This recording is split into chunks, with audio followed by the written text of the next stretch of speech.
إن الذين قالوا ربنا الله ثم استقاموا تتنزل عليهم الملائكة ألا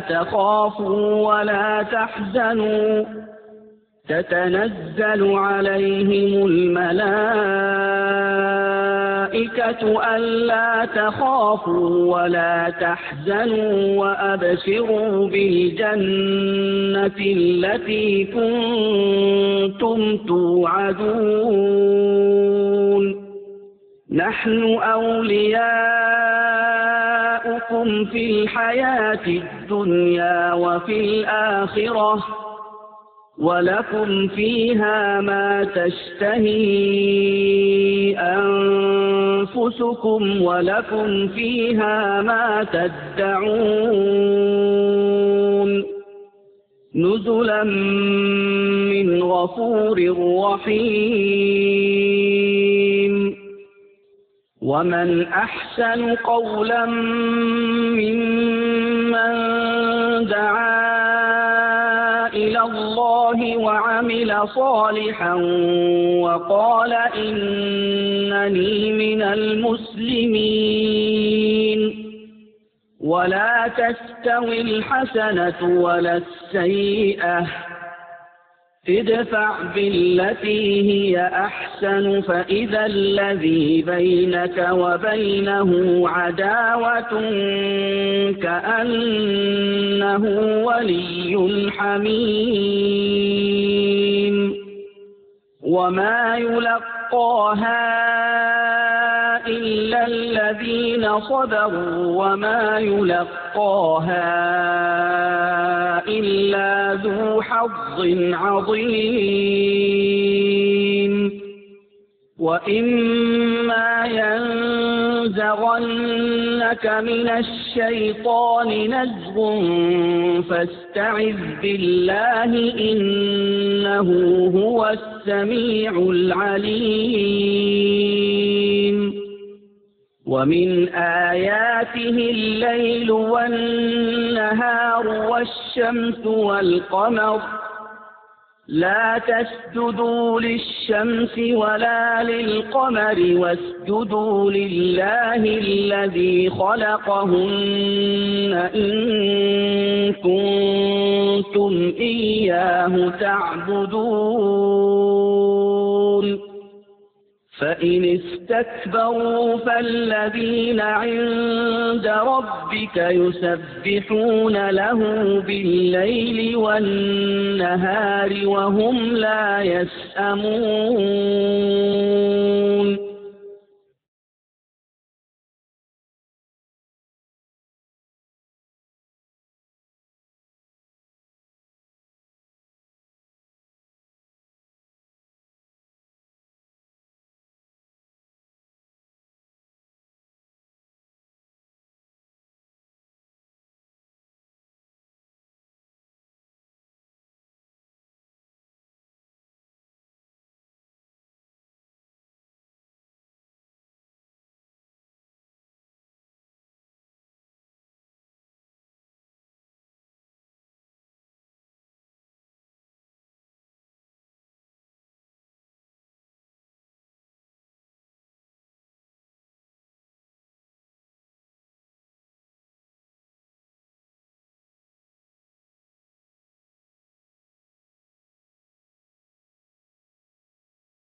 السلام عليكم ورحمة الله وبركاته.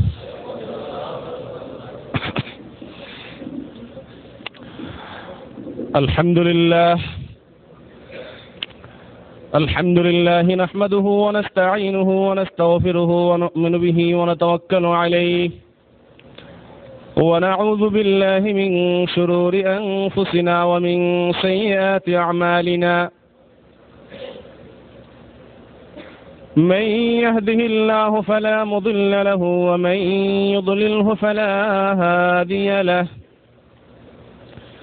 ونشهد أن لا إله إلا الله وحده لا شريك له ونشهد أن سيدنا ونبينا ومولانا محمدا عبده ورسوله أرسله بالحق بشيرا ونذيرا وداعيا إلى الله بإذنه وسراجا منيرا أما بعد فقد قال الله تبارك وتعالى في كلامه المجيد وفرقانه الحميد ما آتاكم الرسول فخذوه وما نهاكم عنه فانتهوا وقال تبارك وتعالى ومن يبتغ غير الإسلام دينا فلن يقبل منه وقال تبارك وتعالى إن الدين عند الله الإسلام وقال النبي صلى الله عليه وسلم من أحدث في أمرنا هذا ما ليس منه فهو رد সম্মানিত বাংলা ভাষাভাষী দিনী ভাইরা,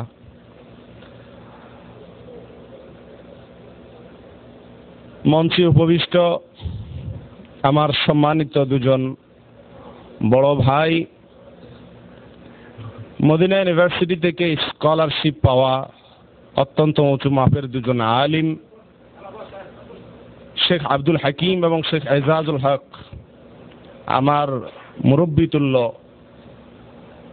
তারা আপনাদের সাথে কয়েকটি কথা শেয়ার করার সুযোগ করে দিয়েছেন আমাকে। এই জন্য আমি তাদের কাছে কৃতজ্ঞতা জানাই। আর আপনাদের মূল্যবান সময় থেকে কিছু সময় বের করে আপনারা আমাকে দিয়েছেন আল্লাহ এবং তার রসুল সাল্লাল্লাহু আলাইহি ওয়াসাল্লামের কয়েকটি কথা আপনাদের সাথে শেয়ার করার জন্য। সেজন্য আপনাদের কাছেও আমি শুকরিয়া জানাই, কৃতজ্ঞতা জানাই। আল্লাহ তাআলা আপনাদের এই বসাকে, আমাদের মুরব্বী, দোনো মুরব্বীর পরিশ্রমের ফলে এবং আপনাদের ক্যাম্পের যাদের পরিশ্রমের ফলে এই অনুষ্ঠানটি আজকে এই পর্যায়ে চলে এসেছে, আল্লাহ তাআলা সকলের সকল প্রচেষ্টাকে কবুল করেন, মঞ্জুর করেন, সর্বোত্তম বিনিময় আল্লাহ তাআলা দান করেন। সম্মানিত ভাইয়েরা, দীর্ঘ সময় থেকে আপনারা আলোচনা শুনে আসছেন, আবার এখন থেকে আরো কিছু সময় আলোচনা আপনাদের শুনতে হবে বা শুনবেন। এই যে সময়টুকু ব্যয় করছেন দিন শেখার জন্য, দিন বুঝার জন্য, এই সময়টুকু হলো আপনার জীবনের সবচাইতে মূল্যবান কাজে লাগা সময়। দুনিয়াতে যে কোনো জিনিস শেখা লাগে, বুঝা লাগে, বুঝা ছাড়া কোনো কাজ করা যায় না। শুধুমাত্র দিন এবং ইসলাম এই জিনিসটাকে আমাদের পাক ভারত উপমহাদেশের মানুষ অনেকটা মনে করে যে এটা শেখার কিছু নাই। ছোটবেলা থেকে যেমনে যেমনে সবারই করতে করতে দেখছে, এমনি এমনি করতে করতে মুসলমান হয়ে গেছে। মুসলমানই শেখার প্রয়োজনীয়তা আমাদের সমাজের মানুষ অনুভব করে না। অথচ আমাকে দুনিয়াতে যদি একটা কোম্পানিতে 10 বছর চাকরি করার জন্য 4 মাসের ট্রেনিং নেওয়ার প্রয়োজন হয়, 3 মাসের ট্রেনিং নেওয়ার প্রয়োজন হয়, তো অনন্ত অসীম কালের জীবন পার করতে হবে আখেরাতে, কবরে, মৃত্যু পরবর্তী জীবনে। সেই জীবনের জন্য আমাকে কত বেশি শেখা দরকার, জানা দরকার, বুঝা দরকার। আমাদের বসার উদ্দেশ্য হলো সেই বুঝা, বাস, আর কিছু না। আল্লাহ তাআলা আমাদের সকলকে এখান থেকে সঠিক কিছু জিনিস বুঝার তৌফিক দান করেন। সম্মানিত ভাইরা, আমরা সবাই যেই ধর্মের অনুসারী বা যে ধর্মকে আমরা গ্রহণ করেছি, কবুল করেছি, এটার নাম হলো কি? ইসলাম বলতে কি বুঝায় ভাই? হইল না? আত্মসমর্পণ করা। আত্মসমর্পণ মানে কি? এটা তো একটু কঠিন বাংলা হয়ে গেল। আত্মসমর্পণ মানে বাংলা হলো স্যালেন্ডার করা। আত্মসমর্পণ তো ইংলিশ না, ওইটা বাংলা, আর স্যালেন্ডারটা ইংলিশ। আল্লাহু আকবার। আমার দেশে তো স্যালেন্ডার মানুষ বেশি বুঝে মনে হয়, যদিও শব্দটা স্যালেন্ডার না, শব্দটা হবে সারেন্ডার। যাই হোক, তো স্যালেন্ডার বলে মানুষ, সিলিন্ডার বলুক, স্যালেন্ডার বলুক আর সারেন্ডার বলুক, যাই বলুক। আত্মসমর্পণ যত সহজে বুঝুক মানুষ, তার চাইতে অনেক ইংরেজি শব্দ বাংলার চাইতে বেশি বুঝে মানুষ।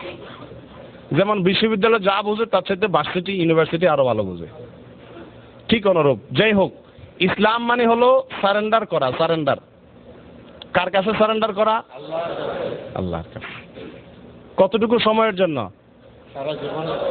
সারা জীবনের জন্য সারেন্ডার। সুবহানাল্লাহ। যদি বুঝতাম আমরা ইসলাম কাকে বলে, আমার মনে হয় আমরা কেউ মুসলমান হইতাম না। কি বলে সারা জীবনের জন্য গোলামি করতে হবে এক আল্লাহর? কিচ্ছু করা যাবে না ওনার সারেন্ডার করার পরে। যে সারেন্ডার করে তার কোনো পাওয়ার থাকে? এটা আমাদের বিজয়ের মাস। স্বাধীনতা ডিসেম্বর বাংলাদেশের মানুষের জন্য কিসের মাস? বিজয়ের মাস। অতএব বিজয়ের মেসালগুলো আমি বেশি দেবো ইনশাআল্লাহ, কারণ এগুলো দিলে ভালো বুঝে আসবে। আচ্ছা, পাকিস্তানের সেনারা যখন আমাদের বাংলাদেশি মুক্তিযোদ্ধাদের কাছে আত্মসমর্পণ করলো, অস্ত্র জমা দিয়ে হাত উঠাই দিল যে ভাই খালাস, হাত উঠানো মানে কি? এখন আমি যা এতক্ষণ করছি পোদ্দারি টোদ্দারি সব তবাতিল্লা করে এই অস্ত্র তুললাম তোমার ঠ্যাঙের সামনে, হাত উঠাই দিলাম উপর দিকে, তোমার যা মনে চায়, মনে চাইলে হাত কড়া লাগাও, মনে চাইলে গুলো করে মেরে ফেলাও, মনে করে জেলে নিয়ে রাখো, মনে চাইলে ছেড়ে দাও, তুমি যা কও তা, আমার আর কোনো কিছু করার নাই। এটার নাম তো আত্মসমর্পণ, এটার নাম তো সারেন্ডার। ইসলাম কিন্তু এটা পুরো আত্মসমর্পণ, কোনো নিজের কোনো চাহিদা নাই। আমরা যে ইসলাম গ্রহণ করছি, এই ইসলাম গ্রহণ করলে যদি মুসলমান হওয়া যাইতো, মক্কার কোন কাফের ইসলামকে অস্বীকার করতো না, বলতো এটা তো সুন্দর, এটা তো সোজা, সব ঠিক রাখুন যাবে তলে তলে, আবার নামকে হচ্ছে এটা ইসলামকরণ যাব। এরকম যদি হয় তাহলে আবু জাহাল, আবু লাহাব কেউ ইসলামকে কি করতো না? অস্বীকার।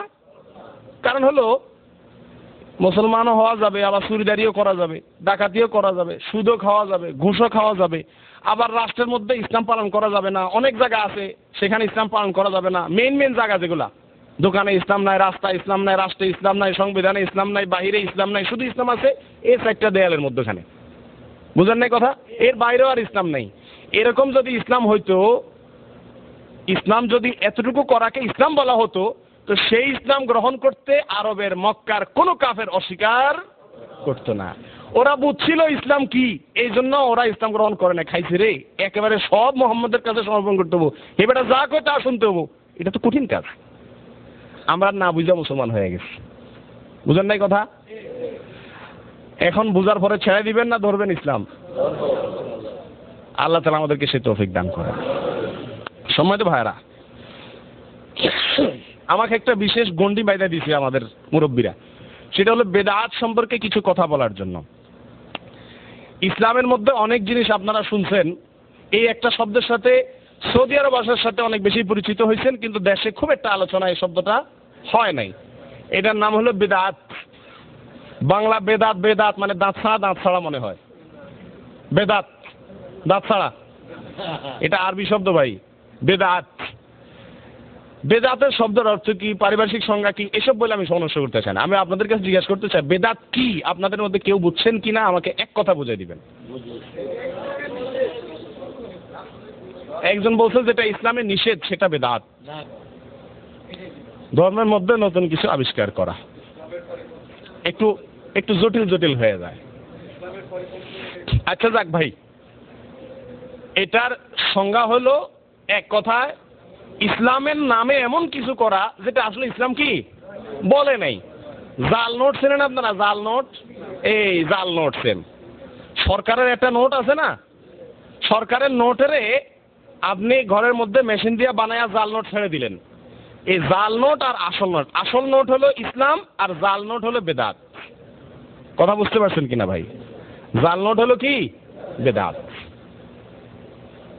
সম্মানিত ভাইরা, অপরাধ দুই ধরনের। এক হলো আল্লাহ তাআলা যা করতে বলছেন সেটা না করা, যা নিষেধ করতে বলছেন সেটাকে কি করা, করা, অর্থাৎ আল্লাহর কথা না মানা, এটা এক ধরনের অপরাধ না? আরেকটা অপরাধ হলো আল্লাহর নামে এমন কিছু করা যেটা আল্লাহ করতে বলেন নাই, আল্লাহর নামে 2 নম্বরই করা, হুকুমকে জাল করা, আল্লাহ কোরআন হাদিসকে জাল করা, এটার নাম কি? বিদআত। কোন সময় এই আল্লাহর হুকুম না মানার চাইতে আল্লাহর হুকুমকে জাল করাটার অপরাধ বেশি হয়। আপনারা সবাই জানেন সৌদি আরবে যদি কারো কাছে আকামা না থাকে আর পুলিশ ধরে তো তারা জেলে নিয়ে যাবে, ঠিক না? কয়দিন পরে জেলখানা জামায়াত, জেলখানে যে জামায়াতর, সুবহানাল্লাহ। আমরা মাঝে মধ্যে যাই ওখানে প্রোগ্রাম করতে, শেখরা যান ভিতরে।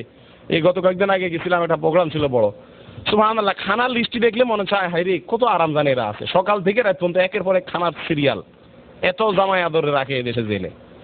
যাক, তাই বলে আল্লাহ তাআলা আমাদেরকে এই জামাই আদরের তৌফিক যেন নসিব করেন। তো জেলখানার এই যে খাওন দাওন, এই যে অ্যারেঞ্জমেন্ট গুলা, এই অ্যারেঞ্জমেন্ট গুলাতে নিয়ে যাবে যার কাছে আকামা নাই থাকে, নিয়ে কয়দিন পরে ছুটিতে পাঠা দিবে টিকিটের টাকা দিয়া, ঠিক না?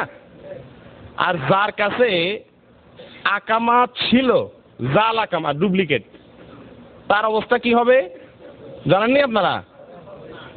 ভয়াবহ পরিস্থিতি। আকামা নাই, মাফি মুশকিল, চলো দেখা যাক কি হয়। 2-4 দিন রেখে, 2-4 মাস রেখে ছেড়ে দিবে। একামা আছে তবে ডুপ্লিকেট, তো ধৈরা ওখানে নিয়া একেবারে যত রকমের জামাই আদর করা লাগে সব করবে, কইরা বাইর করবে তুমি কার কাছ থেকে বানাইছিলা, তোমার গুরুকে, হে কার কাছ থেকে বানাইছে, এই জাল মেশিনটা কোত্থেকে আসলো, এই গোড়া বাইর করার এখন তো আপনার ফিরাবে। আপনি তো বলবেন যে ভাই আমি একজনের সাথে দেখা করছি জেলের ভিতরে, বললাম ভাই আপনি জেলে কেন? ভাই ডুপ্লিকেট আকামা ছিল। তো ডুপ্লিকেট আকামা ছিল, ডুপ্লিকেট আকামা ছিল, পুলিশ এখন বলে যে তুই কার কাছ থেকে বানাইছিস? আমি বলছি যে মিথ্যা বলছি, পাকিস্তানতে বানাইছি। তো দেশি মানুষের বদনামি করে লাভ কি, পাকিস্তানের নাম দিস।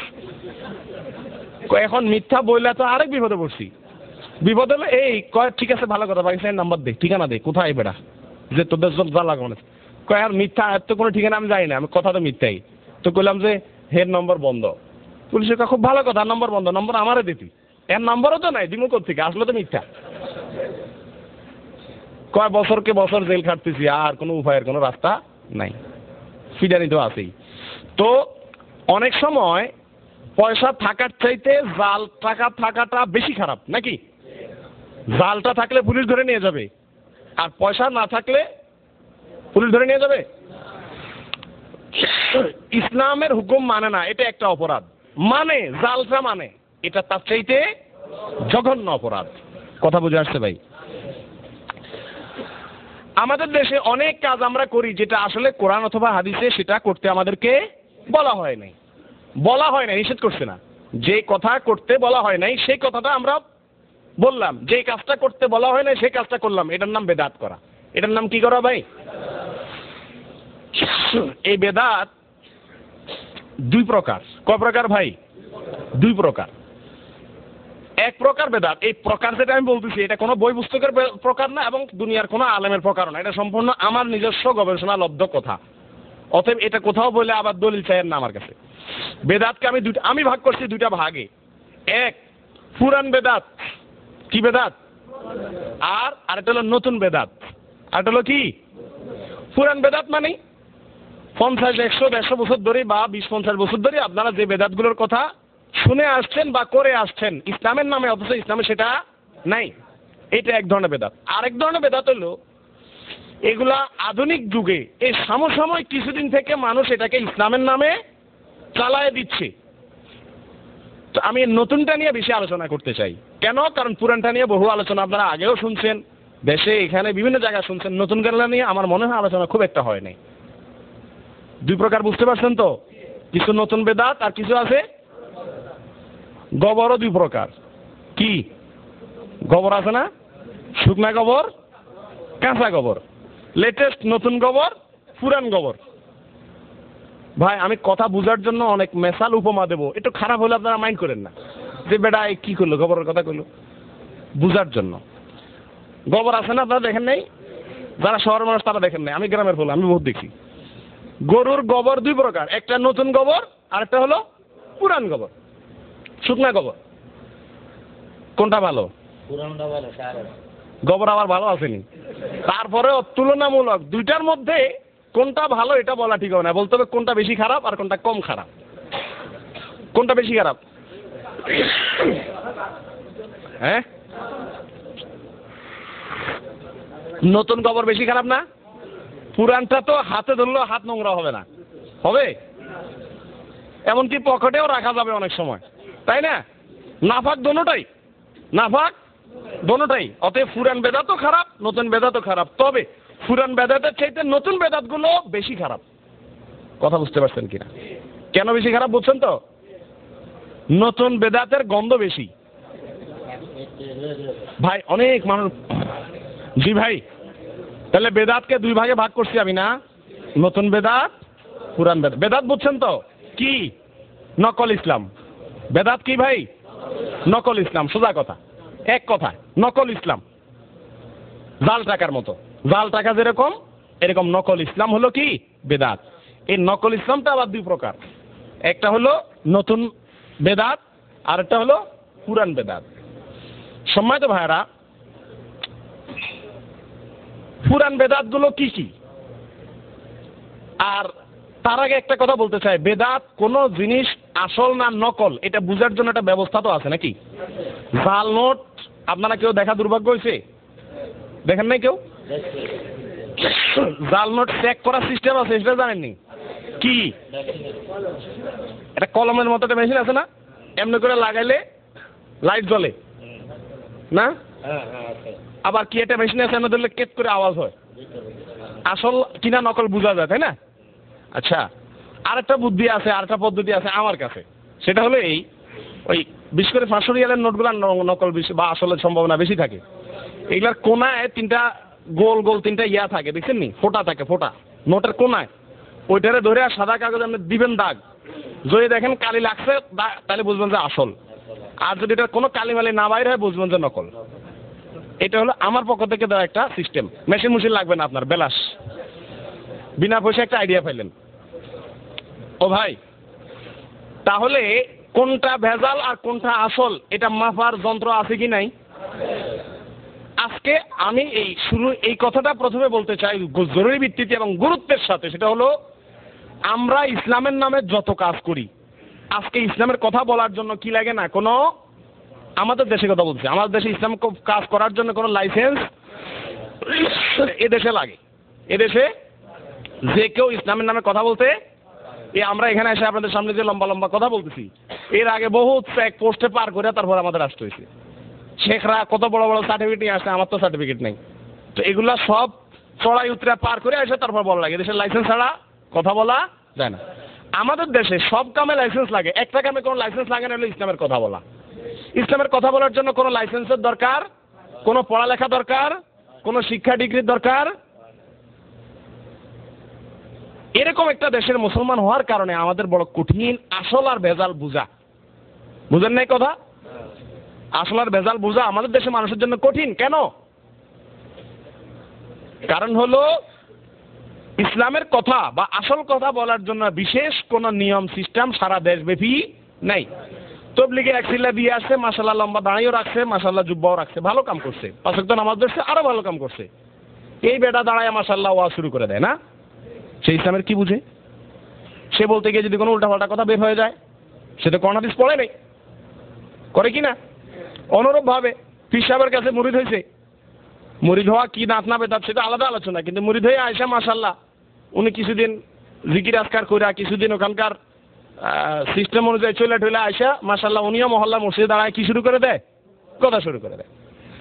আর মাদ্রাসা পাশ হলে কে কোন লেভেলের পাশ হলে এটা দেখা দেখি নাই। আমার ছাত্র যারা ছিল ঢাকাতে সব বয়সে আমার চাইতে বড় ছিল এবং দেখতে মোটা কাট্টা ছিল, দেখা দেখতে আরো হ্যাংলা পাতলা ছিলাম। আমার মনে আছে বিশেষ কোনো জায়গায় গেলে ছাত্রদের সাথে মানুষ ছাত্রদের ব্যাগ ধরে টানাটানি করতো, আর আমারে বরং একজন বলছিল হুজুরের ব্যাগ ধরো না কেন তুমি? তো আমার ওই ছাত্র শুনে হাসতে হাসতে শেষ। তো আমি ওরা বললাম যে আর কোনোদিন আমার সাথে তোমরা আসবা না, এটা বেজ্জতি করা আর কি। তোমার ব্যাগ আমি তুমি আমার ব্যাগ ধরবা, তোমার ব্যাগ আমি ধরি না কেন? আমার মানুষ ঠেলা মারে। তো আমাদের দেশে আলেম বড় না ছোট এটা বোঝার জন্য 2-3টা মার্কা আছে। এক হলো পেটটা একটু সাইজ, পাগড়ি একটু, জুব্বা একটু, দাঁড়ি আমার মতো হলে হবে না, একটু চাপ দাঁড়িয়ে বড় বড় দাঁড়ি হইতে হবে, আর পান টান খেলে আর একটু ভালো হয়। এগুলো হলো বড় আলেমের মার্কা। বুঝেন নাই কথা? ও ভাই, যে দেশে আসল আর ভেজাল চিনার মতো কোন সিস্টেম সরকার, রাষ্ট্র, সমাজের পক্ষ থেকে নাই, ওই দেশের মুসলমানরা আসল আর ভেজাল বোঝাটা বড় কঠিন। এই জন্য আপনাদেরকে একটা ওই যে টাকা আসল আর নকল চিনার জন্য একটা সিস্টেম দেখা দিচ্ছি না, এরকম একটা সিস্টেম শিখাই দিই। এবং এটা শিখানোর কিছু না, এটা আপনারা অনেকে জানেনও। কোরআন এবং হাদিস নামে 2টা ওই জাল নোট চেনার যেরকম লাইট আছে, মেশিন আছে, 2টা মেশিন দিয়ে গেছেন রাসূল আকরাম সাল্লাল্লাহু আলাইহি ওয়াসাল্লাম। কি মেশিন দিয়ে গেছে? কোরআন আর হাদিস। যে কোনো কথাকে এই কোরআন হাদিস দিয়া, কোরআন হাদিসের সামনে এমনি ধরলে যদি আওয়াজ করে, অর্থাৎ কোরআন হাদিসে আছে কথাটা, তাহলে বুঝা গেল এটা আসল ইসলাম। আর যদি ওইটাতে না থাকে তাহলে বুঝা যাবে কি নাই, ওটা আসল ইসলাম না। তাহলে কোরআন আর হাদিস হলো ওই জালটাকে শোনার মেশিনের মতো, জাল ইসলাম আর আসল ইসলাম বুঝার যন্ত্র। কথা বুঝে আসছে ভাই? ওই যে বলছিলাম ইসলামের কথা বলার জন্য আলেম হওয়া লাগে না। কয়দিন আগে, এই সপ্তাহখানেক আগে সম্ভবত ইঞ্জিনিয়ার্স ইনস্টিটিউশনে একটা সম্মেলন হয়েছে। সেটা হলো যে ইসলামের সাম্প্রদায়িকতা আছে না নাই। এটাতে প্রধান অতিথি ছিলেন। আমি কিছু রাজনৈতিক কথা বলবো, আমার কথা আসবে, চলে আসবে। আপনারা তাতে যারা নাখোশ হয়ে যাবেন তারা একটু হাত তোলেন, তাহলে আমি দেখে আসতে দিলে সেবা বলুন। না, নাখোশ তো কিছু মানুষ তো অবশ্যই হবে। আচ্ছা ঠিক আছে, তো এগুলা চলে আসবে কথাতে। অতএব আমি আগেভাবে বলে নিলাম, পরে আবার বলেন না যে মোল্লা রাজনৈতিক কথা কেন বলছে। ঠিক আছে, যে কোনো, আচ্ছা নাম এখন বললাম না, যে কোনো একজন রাজনীতিবিদ নেতা, আমি নিশ্চিত যদি ফ্যাটে জোর করে একটা ফাঁড়া দেওয়া হয়, সূরা ফাতিহা ভালো করে বাইরেব না। উনি ফতোয়া দিচ্ছেন ইসলামের সাম্প্রদায়িকতা আছে না নাই। এটা জটিল ফতোয়া, কিন্তু এটা ভালো ভালো আলেম ছাড়া এই ফতোয়া দেওয়াও কঠিন। সাম্প্রদায়িকতা কি, এটা ইসলামে আছে না নাই, এটার ফতোয়া দিচ্ছেন ওই নেতা সাহেব। তাহলে আমার দেশে ইসলাম কথা, ইসলামের লেকচার দেওয়ার জন্য, ইসলামের আলোচনার জন্য, ইসলাম বোঝানোর জন্য কোনো ডিগ্রির প্রয়োজন হয় না। তো আপনারা আসল ইসলাম আর নকল ইসলাম, ভেজাল ইসলাম আর আসল ইসলাম চেনার যন্ত্র তো চিনছেন, কোরআন আর হাদিস। ব্যাস, তাহলে কোরআন আর হাদিস, যে কেউ ইসলামের নামে কোনো কথা বলবে সঙ্গে সঙ্গে প্রশ্ন করে বলবেন যে ভাই কোরআন আর হাদিসে আছে কিনা আপনার কথাটা। ব্যাস। কিন্তু এটা বললে এটা মুশকিল আছে আমাদের দেশে। আপনি এটা বলার সঙ্গে সঙ্গে আপনাকে কি বলবে বলেন তো? আইওয়া, এই জিনিসটা বলবে। আপনি যখন বলবেন যে ইমাম সাহেব, এই যে আপনি বললেন মিলাদ পড়তে হবে, নাহলে ইমাম থাকবে না, বা একটা কথা, এটা কোরআন হাদিসের কোথায় আছে? কারণ আপনার কাছে যে যন্ত্র আছে, আপনি যতদিন চেক করতে চাইতেছেন ইমাম সাহেবের কথাটারে, ইমাম সাহেব সঙ্গে সঙ্গে আপনারা কি বলবে জানেন? এই মিয়া, তুমি কোরআন হাদিসের কি বুঝো? তুমি কোরআন হাদিসের কি বুঝো? তুমি যে আমার কাছে কোরআন হাদিসের দলিল চাইছো। আপনি তখন কি জবাব দিবেন? সঙ্গে সঙ্গে আপনি জবাব দিবেন যে ইমাম সাহেব একেবারে 10 কথার এক কথা বলছেন, আসলে তো আমি কোরআন হাদিসের কিছু বুঝি না। কথা তো ঠিক, আসলে কি আপনি বুঝেননি কোরআন হাদিসের কিছু? বলে হুজুর কথা তো ঠিক, আসলে তো আমি কোরআন হাদিস বুঝি না। তো আপনার কাছে যে দলিল চাইছি, এটা এই জন্য যে এই সৌদি আরবের অনেক মোল্লা মৌলবী আছে, আমাদের দেশে অনেক মোল্লা মৌলবী আছে, এরা বলে আপনি যেটা বলছেন এটা নাকি ঠিক না। এই বেড়া করে সাইজ করণ দরকার। তো সাইজ করতে একটা দলিল তো লাগে। আপনি একটা আয়াতটা কোন জায়গায় আছে, হাদিসটা কোন জায়গায় আছে, শুধু আমার নম্বরটা দেন, আমি এগুলোর ধরুন দেয়। এটা কৌশলে ধরবেন। আপনি যদি আমাদের দেশে আলেমদের পক্ষে বিরুদ্ধে আপনি উল্টাপাল্টা কথা বললে ফিডাও খাইতে হইব সমাজে, তাই না? কারণ মৌলবীদের অনেক কি থাকে, মাশাআল্লাহ, প্রভাব থাকে। একটু টেকনিকে বলবেন যে ইমাম সাহেব, এই যে আপনি বললেন মৃত্যু দিবস পালন করতে হবে, মিলাদ পড়তে হবে, এটা করতে হবে, এই জিনিসটা করতে হবে, এই কথার অর্ডারটা কোরআনে আল্লাহ কোথায় বলছেন অথবা রাসূল কোথায় বলছেন আমার জানারও দরকার। আর অনেকে আপনার এটা বিরোধিতা করে, ওদেরকে আমি দেখাইতে চাই দলিলটা। তো ইমাম সাহেব তখন কিন্তু আমতা করবে। তখন কি করবে? হ্যাঁ দলিল আছে আছে, আপনি ঠিক আছে আমি দিমুনে আপনারে, বাস ছেড়ে দেন ইমাম সাহেবরে। 1 সপ্তাহ পরে দেখে আসসালামু আলাইকুম হুজুর, ভালো আছেন নি, পাইছেন নি জিনিসটা হুজুর? দেখবেন যে আপনারা দেখলে আরেক গুলো দিয়ে হাঁটে, কারণ এটা তো নাই করোনা দিছে। আমার কথা বুঝতে পারছেন নি সম্মানিত ভাইরা? তাহলে আসল ইসলাম আর ভেজাল ইসলাম চেনার 2টা যন্ত্র কোরআন এবং হাদিস। কোরআনের বাংলা হয়ে গেছে আলহামদুলিল্লাহ, হাদিসেরও বাংলা। আপনি ইচ্ছা করলে এটা যাচাই করে বের করা সম্ভব কি সম্ভব না? একটা মুশকিল আছে আমাদের দেশে, কি জানেন? মানুষকে যখন বলা হবে ভাই বেদাত বলতে একটা জিনিস আছে, এটাতে বাইসা থাকো, হান হয়েছে তান হয়েছে, এই আলেমরা যা বলে সব ঠিক না, কোনোটা ঠিক কোনোটা বেঠিক, তো সঙ্গে সঙ্গে আমরা একটা কথা বলি যে বাপরে বাপ, ইসলামের মধ্যে এত দলমত কা, মোল্লারা শালারা এত কথা বলে কেন, গালি দিয়া বলে। আচ্ছা গালি না দিল, মোল্লারা এত কথা বলে কেন, আমরা কোন দিকে যাবো, এর একটা কথা বলে না বলে। এবং অনেকে রাগ করে বলে ধু কোনোটাই করুম না, একবার টাকা মিলাদ ফল আরেকবার টাকা ফলিস না, একবার টাকা খায় ফল আরেকবার টাকা লাফাইতে ফল, কোনো কথা ঠিক ঠিকানা নাই মৌলবীদের। এক মৌলবী এক কথা বলে, যাবো কোন দিকে, এরকম অভিযোগ আমরা করি না। আমি সেসব ভাইদেরকে প্রশ্ন করব, আমাদের দেশে তেল আছে না, তেল সোয়াবিন তেল খাইছেন তো আপনারা, এক কথায় উত্তর দিবেন। তেলের ভিতর অনেক কোম্পানি আছে না বাংলাদেশে, রূপসান্দা, তীর, ফ্রেশ, প্রাণ, অনেক তেল আছে না, কোন তেলটা খাঁটি, এক কথা উত্তর দেন। উনি বলছেন রূপসন্দা, উনি বলছেন প্রাণ, আর বলেন বাকি আল্লাহ মত দেন। এক কথায় উত্তর দেওয়া সহজ না কঠিন? কেন কঠিন? সমস্ত কোম্পানি তার বোতলের উপরে লেখা দেয় 100% খাঁটি। আজ পর্যন্ত কোনো কোম্পানি পাইছে 99% খাঁটি লিখছে, যে 1% ভেজাল আছে, সবাই লেখে 100% খাঁটি। তাইলে বলতে সবাই দাবি করে 100%। আচ্ছা আজ পর্যন্ত আপনি কোনোদিন রাগ কইরা তেল খাওয়ান বাদ দিছেন? বাদ দেন নাই? এটা বলতে পারেন না মিয়া তেল কোম্পানি আমাদের ইমানে ঠিক আছে, এই বেটাকে আমার টাকাটি, হে বেটাকে আমার টাকাটি, ওকে আমার টাকাটি, আমরা যাবো কোন দিকে, শালা তেলই খাবো না। হয়েছে কোনোদিন এরকম? এটা তো খুব শিয়ানামি করেন আপনি। কোনটা খাঁটি এটা বুঝে নেওয়া আপনার দায়িত্ব, ঠিক কি না? আপনি কি করেন, একদিন রূপসান্দা কিনেন, খাইয়া ম্যাডামরে কোন বললো তো দেখি তেলটার কি হাল, আরেকদিন ফ্রেশ কিনেন, খাইয়াটা পরে আপনার কাছে যেটা ভালো মনে হয় এরপর থেকে ওইটা খাওয়া ধরেন, ঠিক না? ঠিক একইভাবে ইসলামের ব্যাপারে যখন এক মৌলবী এক কথা বলবে, আরেক মৌলবী আরেক কথা বলবে, আপনার দায়িত্ব হবে কি করা, যাচাই করা। তেল যেরকম আয়না যাচাই করছেন না, কোথায় দিয়ে যাচাই করছেন? খাইয়া না? প্রত্যেকটা জিনিসের যাচাইয়ের একটা উপায় তো আছে, সিস্টেম আছে তো। মৌলবীর কথাটা যাচাই করবেন কি দিয়া? কোরআন হাদিস দিয়া। কথা বুঝতে পারছেন না? এখন ওই একই কথা চলে আসবে যে হুজুর আমরা তো এত কোরআন হাদিস বুঝি না, এত যাচাই মাছাই করা তো কঠিন রে ভাই। এটা একটা প্রশ্ন, তাই না? এই প্রশ্নের উত্তর হলো, বহু লোক আছে সৌদি আরব আসলে নামও লিখতে পারে না, আছে না? অনেক লোক আছে 1, 2, 3 ইংরেজি এগুলোও চিনে না, কিন্তু এবার সৌদি আরব আসতে কি আসে নাই। কত বড় শেয়ানা চিন্তা করছেন আপনি? সৌদি আরব আসতে কি কম ঘাটের পানি খাওয়া লাগে? কয় নদী সমুদ্র কয়টা পার হয়ে আসে হিসাব আছে? এত কাম যে বেটা করছে, ভিসা নকল না আসল সেটা চেক করছে, মেডিকেল করছে সেখানে টিকছে, পাসপোর্ট বানাইছে সেখানে টিকছে, এয়ারপোর্টে আসছে সেখানে টিকছে, ফিঙ্গারপ্রিন্ট টিকছে, এত কিছু যে বেটা পার হয়ে এখানে মধ্যে আসতে পারছে, লোকটা তো কম শেয়ানা না, পড়ালেখা না জানলে কি হয়েছে? একবারে এরম বেকু বলে কি পারতো? হাওয়ায় চলে আসছে, এর জন্য কষ্ট করতে হয় নাই। দুনিয়ার মাল কামানোর জন্য তো ভিসাটা আসার পর 10 জনের কাছে দৌড়ে নিয়ে গেছেন, ভাই আসল না নকল দেখেন তো। আমার কাছে কত লোক নিয়ে আসতো দেশে, দেখেন তো আরবিতে কি লিখছে, ঠিক আছে নি? আমার তো নিয়ে আমি জানি আরেক মৌলবীর কাছে ঠিকই দেবো, বাবা যে বললা বুঝছে না বুঝছে, আরেক মৌলবীর কাছে বলছে হুজুর পয়েন্ট তো দেখি। 10 জনের কাছে যায় না ভাই, যে লোকটা জমির দলিল বুঝে না, দলিলটা তার নামে রেজিস্ট্রি হয়েছে কি হয় নাই, 5 জনের কাছে যায় না। ইসলাম বোঝার জন্য কয়জনের কাছে গেছেন আপনি? কয়দিন কোরআন খুলে বসছেন, কয়দিন হাদিস খুলে বসছেন, কয়দিন মৌলবীর কথা, আমি আজকে অনেক কথা বলবো, অনেক আয়াত নম্বর বলবো, অনেক হাদিস বলবো, আপনি কয়টা লিখে রাখবেন? আপনার কাছে খাতা কলম নাই। আপনি তো এখানকার গুলো এখানে ফালাই দিয়ে রুমে যান, যে টিভির রিমোট দিয়ে আবার হিন্দি ফিল্ম দেখবেন, তা আপনি ইসলাম কিভাবে শিখবেন? সম্মানিত ভাইয়েরা, এভাবে আমাদের দেশে মানুষ ইসলাম শিখে, মাহফিল হয় রাতকে রাত, কিছুই শিখে না, কিছুই জানে না। আলেমদের কথাকে যাচাই করা শিখবেন, আলেমদেরকে সম্মান করতে হবে, কিন্তু অন্ধ অনুকরণ করা যাবে না। তাহলে আপনি কি করতে পারবেন? আসল ইসলাম আর ভেজাল ইসলাম চিনতে পারবেন। আমার কথা কি বুঝতে পারছেন ভাই?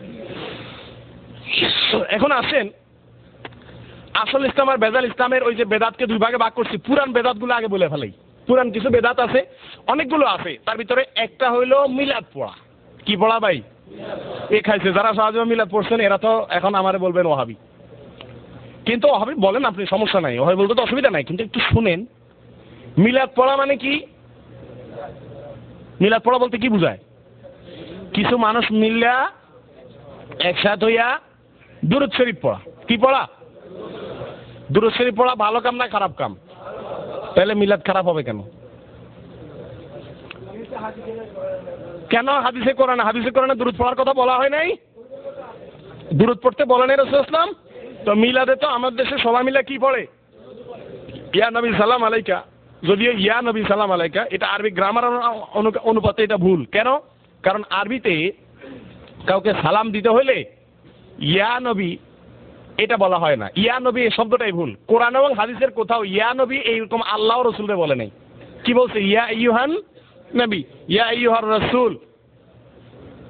ইয়া নবী এটা গ্রামারের আলোকে এবং কোরআন হাদিসের আলোকেও এরকম কোন শব্দ কোরআন হাদিসে ব্যবহার করা হয় নাই। আপনি খোলেন, চ্যালেঞ্জ করেন কোন বলে হুজুর ইয়া নবী এই শব্দটা নাকি কোরআন এবং হাদিসের কোথাও নেই,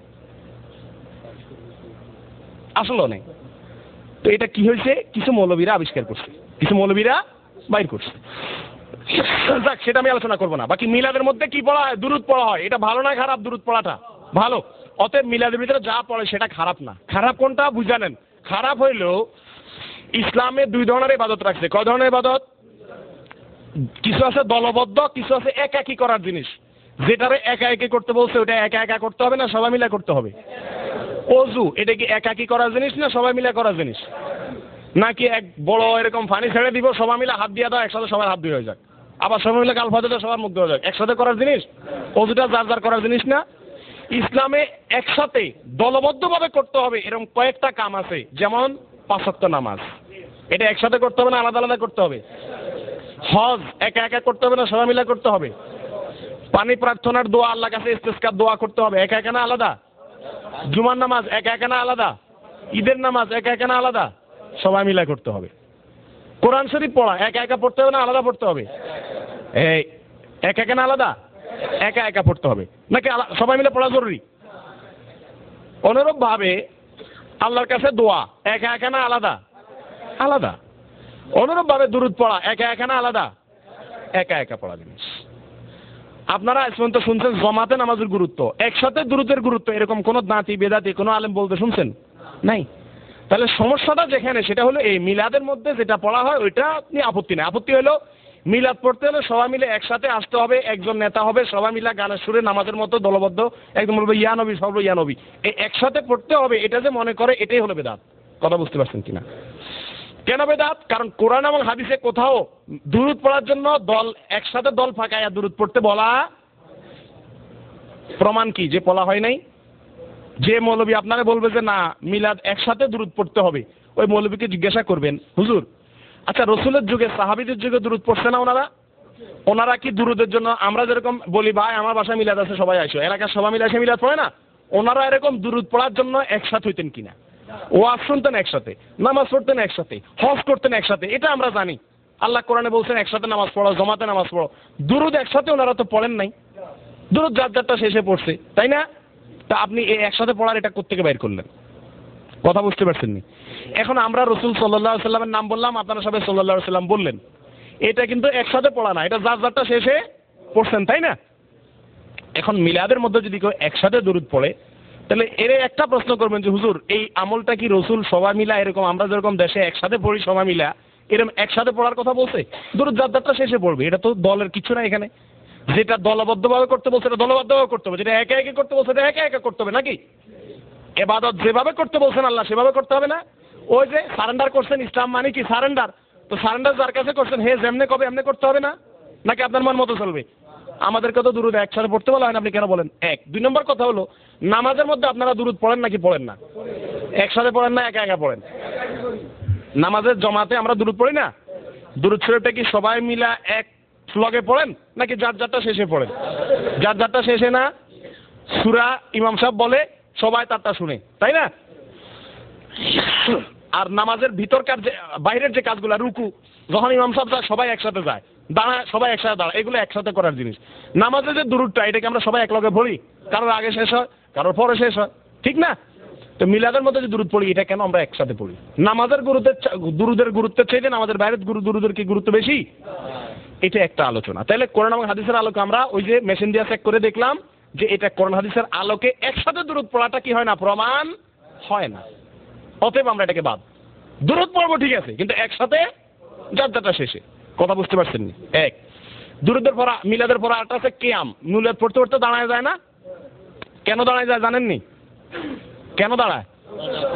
বলে যে ওনার নামে দুরূদ পড়ার সঙ্গে সঙ্গে উনি হাজির হয়ে যায়। রাসূল সাল্লাল্লাহু আলাইহি ওয়াসাল্লাম কি হয়ে যায়? আর উনি যেহেতু হাজির হয়ে যায় তাহলে ওনার সম্মানার্থে কি দাঁড়ায় যেতে হবে। আপনার বস আসলে আপনি দাঁড়ায় যান না, ওনারা বলেন যে এই জন্য রাসূল সাল্লাল্লাহু আলাইহি ওয়াসাল্লাম আসছেন, এই জন্য আমরা কি করতে হবে?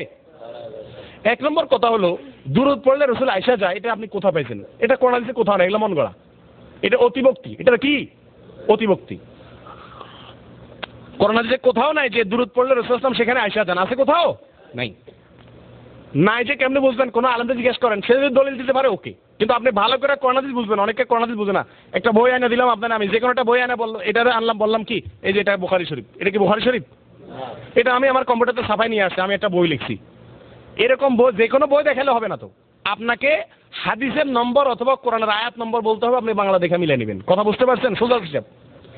অতএব অনেকে এটা ভুল ভ্রান্তি হয়, যে হ্যাঁ 10টা হাদিস দিছে, 5টা কি দিছে আর বলতে পারে না, কোন হাদিস দিছে তাও জানে না, কোন আয়াত বলছে তাও বলে না, এরকম না। খুব ভালো করে বুঝতে হবে। কিয়াম অর্থাৎ দুরূদ পড়তে পড়তে দাঁড়ায় যেতে হবে, এরকম কথা কোরআন হাদিসে কোথাও বলা হয় নাই। অতএব এটা বেদাত। এটা কি কোরআন হাদিসে বলা হয় না, আপনি বলছেন দুরূদ পড়তে পড়তে দাঁড়ায় যেতে হবে।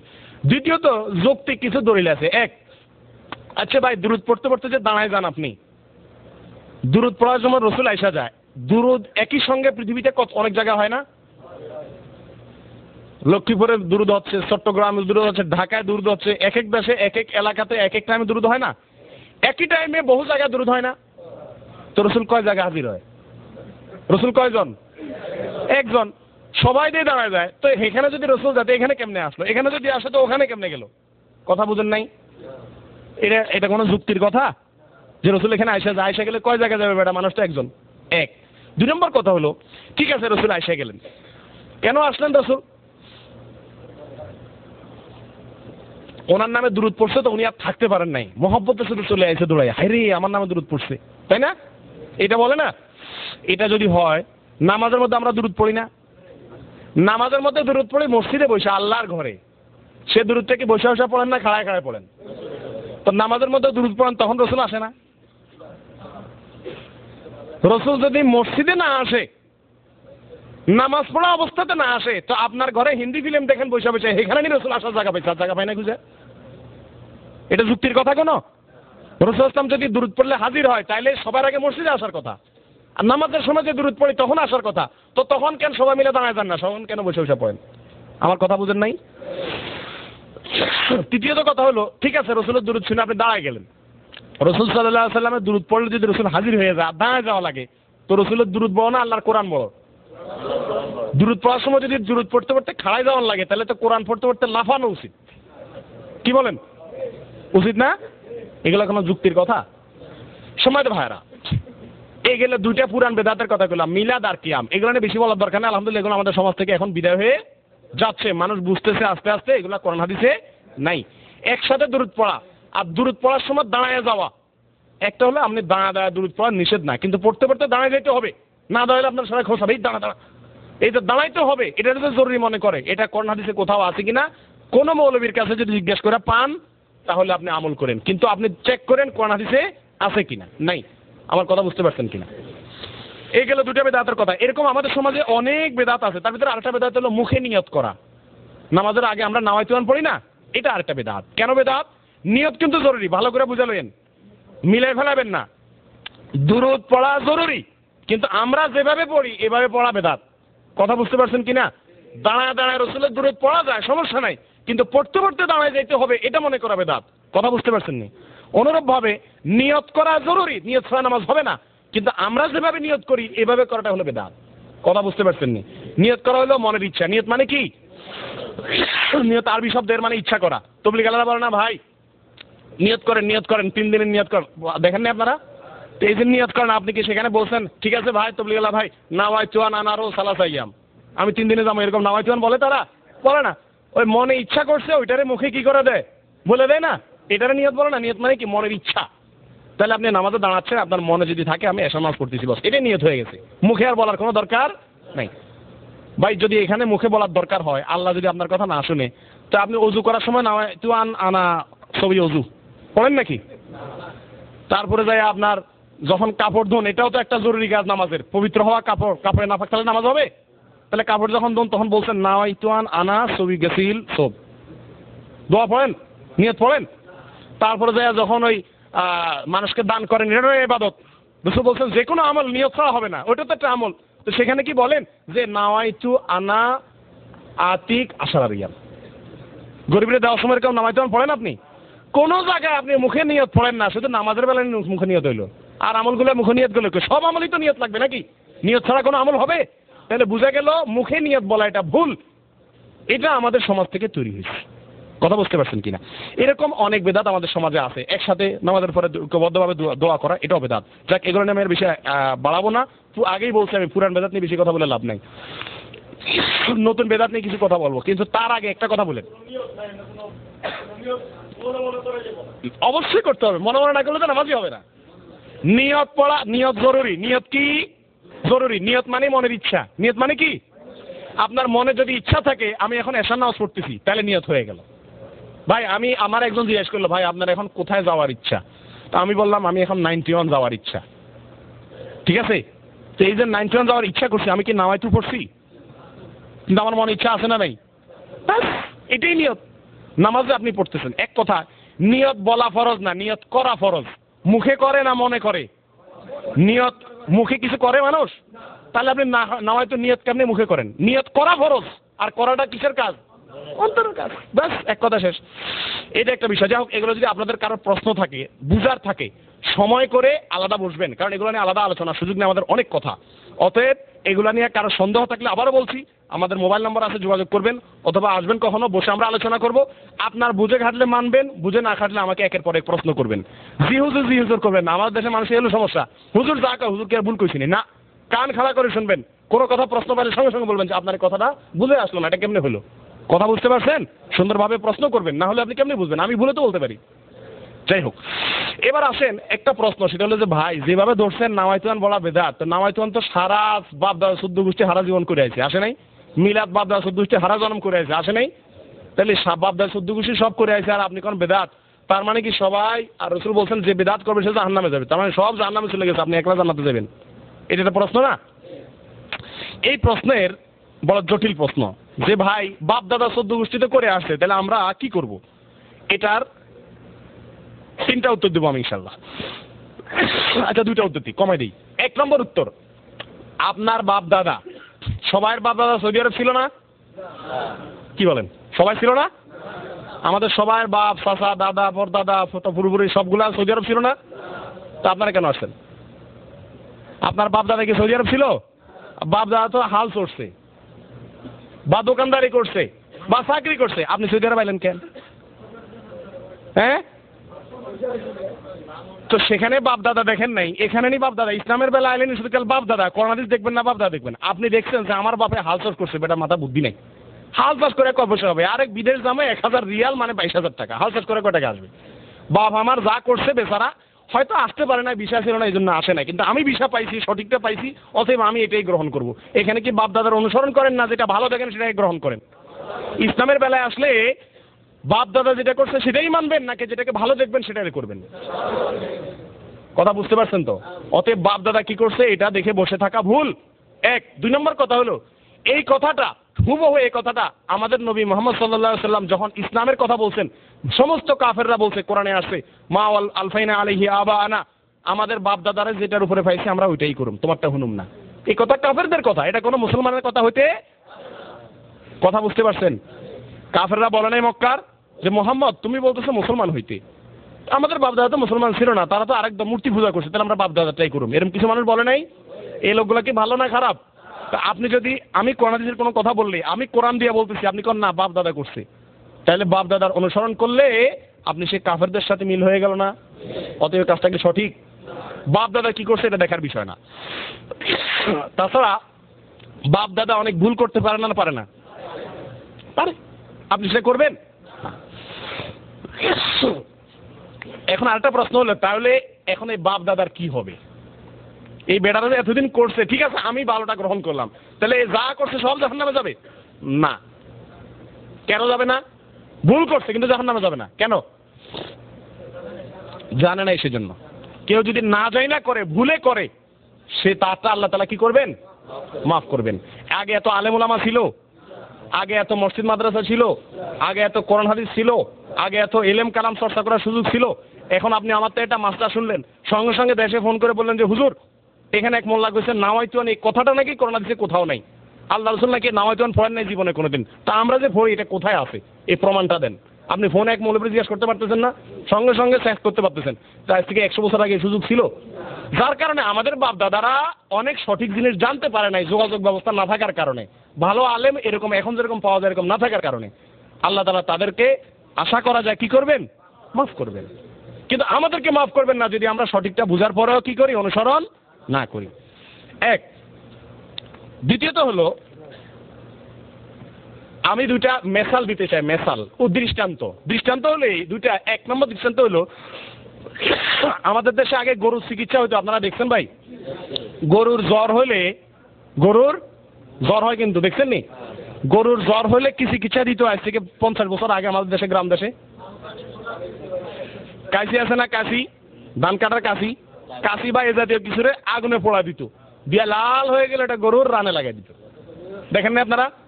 আমি দেখার দুর্ভাগ্য হয়েছে, মুখেও লাগাইতো, চাচা সাক্ষী।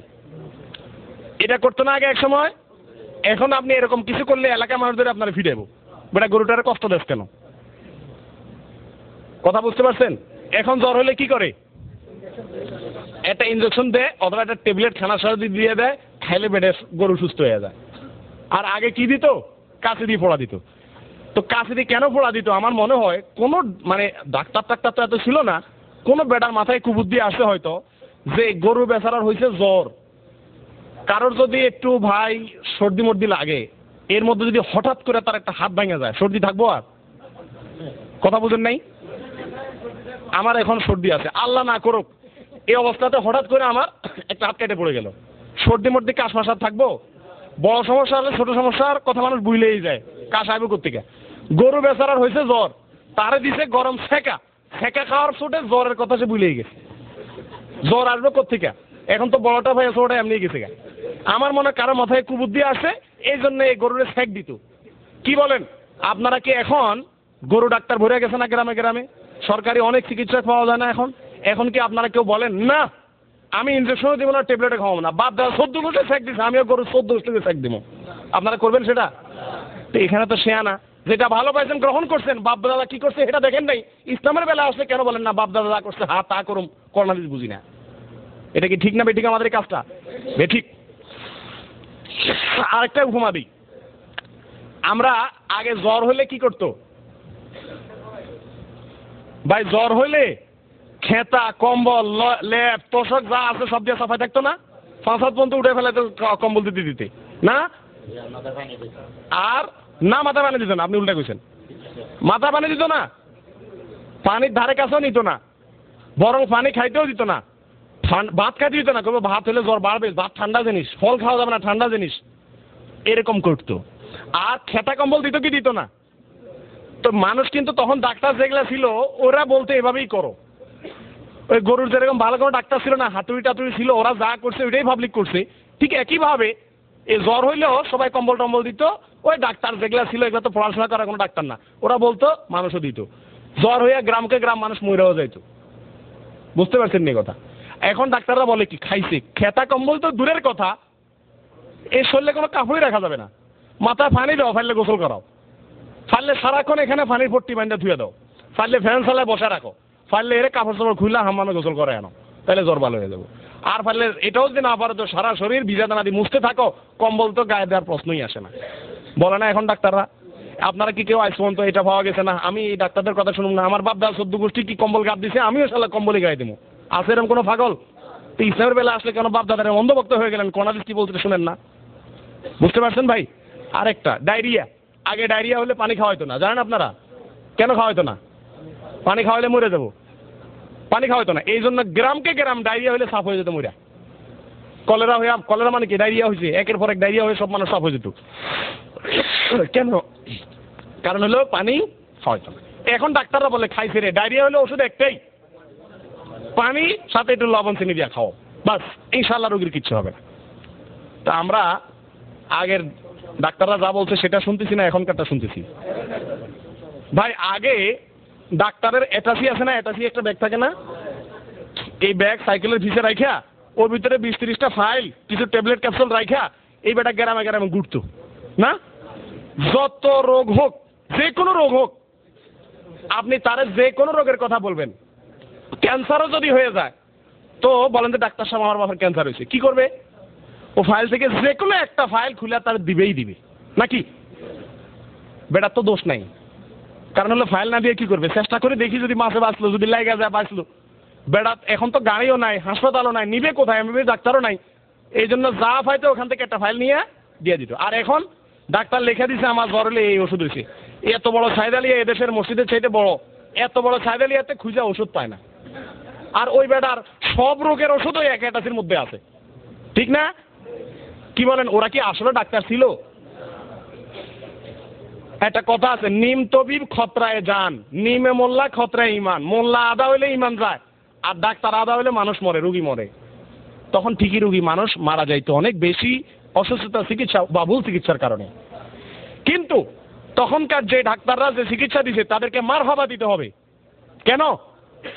কারণ নাই আমার চাইতে ছিল না তো এমবিবিএস ডাক্তার ভাই, বেচারা যা ভাসছে তা। অতএব আমাদের আগের বাপদাদাদেরকে যে সমস্ত মৌলবীরা বুঝাইছেন, আল্লাহ তাদেরকে মাফ করবেন ইনশাআল্লাহ, কারণ সঠিকটা তাদের কাছে পৌঁছে নাই, ভালো আলেম ছিল না। আমার কথা বুঝতে পারছেন? আপনাকে আল্লাহ মাফ করবে না, কারণ আপনার কাছে দাওয়াত পৌঁছাইছে। আমার কথা বুঝতে পারছেন? তাহলে বাপ দাদা যেটা করে সে অন্ধত্ব করবে না, আর সারা দেশে মানুষ কি করতে সেটা দেখবে না। আর গেল এটা। ভাই আপনারা ধান চাষ করেন না, ক্ষেত লাগান না? ক্ষেত লাগাইলে শুধু ধানই তো হয়, আর তো কিছু হয় না। একটা ক্ষেতে যখন ধান গাছ লাগান, ধান গাছের লগে আর কোনো গাছ হয়? কোনো গাছ হয়? আর হয় কি হয়? আগাছা হয় না? অনেক সময় ধানের ক্ষেতে আগাছা আরো বেশি হয়, তাই না? আপনি কি বলেন যে না আমার ক্ষেত সবই আমার, এই বেচারার কি দোষ করছে, তারা আমি আগাছা কেন উঠামো? আগাছাও ধুই দেন, ধান হবে একটাও? আপনি কি করেন, যেগুলা কামের ধান সেগুলো রেখে দেন, আগাছালা একটা একটা উঠে ফেলা দেন, ঠিক না? ঠিক একই ভাবে কোন দেশে যদি ইসলাম থাকে একবারে সব সঠিক থাকবে এমন কোনো কথা? ইসলামের সাথে অনেক ইসলামের নামে বেদাত, অনেক ইসলামের নামে অনেক ফালতু কথাও সমাজে থাকবে, ওইগুলোর আগাছার মতো উঠে ফেলা দিতে হবে, আর যেটা দরকারি করোনা সেটাকে রেখে দিতে হবে। কথা বুঝতে পারছেন? কথা ক্লিয়ার? বেদাত করবেন না ছাড়বেন? বেদাত বুঝবেন কি দিয়া? কোরআন আর হাদিস দিয়া। বাপ দাদা কি করছে সেটা দেখবেন, না কোরআন হাদিসে কি আছে সেটা দেখবেন? কথা ক্লিয়ার? এতটুকু আল্লাহ তাআলা আমাদের বোঝার তৌফিক দান করেন। আরেকটা বিরাট প্রশ্ন, ঠিক আছে বাপ দাদা আমার মূর্খ ছিল, মানলাম তারা ভুল করছে, তখনকার মৌলবী যেগুলো ছিল এগুলোও ভুল করছে, মানলাম, কারণ বেচারা আদামুল্লাহ ছিল না, ঠিক আছে বুঝলাম। কিন্তু আপনি যে কইতেছেন আজকের সমাজে কি আমাদের দেশে সব আলেমরা কি আপনার মতো? অনেক আলেমরা তো আপনার উল্টাও বলে, চ্যানেল আইতে বলে মিলাদ না পড়লে ইমান চলে যাবে, এডিএন বাংলাটা মিলাদ পড়লে বেদাত হয়ে যাবে, বলে না এখনো? তাহলে আমাদের দেশে আলেমরা কি পড়ালেখা করে না? বেটারা কি গাঞ্জা খাই আলেম হয়েছে? আপনি মিয়া একা আলেম হয়েছেন, তারা আলেম হয় না? এটা একটা বড় প্রশ্ন, তাই না? ঠান্ডা হয়ে গেছে, একটু গরম পাবেন, কষ্ট করে আরেকটা দেন ভাই। আপনারা সবাই বসে হয়েছেন, আমি খাইতেছি, এটা দেখতে খারাপ দেখা যায়, কিন্তু আমার গলার অবস্থা বড় খারাপ ভাই, না খাইলে আমার কথা বলা অসম্ভব হয়ে যাবে। যাক ভাই, কাশ অর্ধেক চলে গেছে, আমার প্রতি মিনিটে 10টা করে কাশ আসতো, আলহামদুলিল্লাহ একবার অত খুব একটা আসে নাই। যাই হোক, তো বলতেছিলাম যে আলেমরা যে করে এটা তো বড় প্রশ্ন আপনাদের মনের ভিতরে, যে আমাদের দেশে আলেমরা কিছু বুঝে না, সব মিয়া তোমরা বুঝে আলাইছো। এটার 1 নম্বর উত্তর, আমি কি বিদেশের আলেম? আমি কোন দেশের আলেম? ওনারা সবাই মদিনায় পড়ছে, এনারা অনেক বড় বড় আলেম। আমি মদিনা পড়ি না ভাই, আমি দেশের মূর্খ, দেশে মালসা ক বাবা তত করে আইছি, তা আমি তো দেশের মৌলবী, তা আমি কেন বলতেছি উল্টা? তাহলে আপনি যে বলতেছেন আমার দেশে আলেমরা কি বুঝে না, আমি তো আপনার দেশে আলেম, তা আপনি দেশের দোহাই দেন কেন? 1। 2 নম্বর কথা হলো ভাই, আমাদের দেশে ওই আগেই বলছিলাম না, আলেম ভালো আর খারাপ, সঠিক বলতেছে আর ভুল বুঝতেছে, এটা বুঝার কোনো উপায় আছে? ডাক্তারের ক্ষেত্রে বুঝার উপায় আছে, সোজা। কেন? যে একটা এমবিবিএস সাইনবোর্ড লাগানো আছে, বোঝা যাবে সে কি ভালো ডাক্তার। আমাদের দেশে আলেমদের কোনো সাইনবোর্ড লাগে? সাইনবোর্ড হলো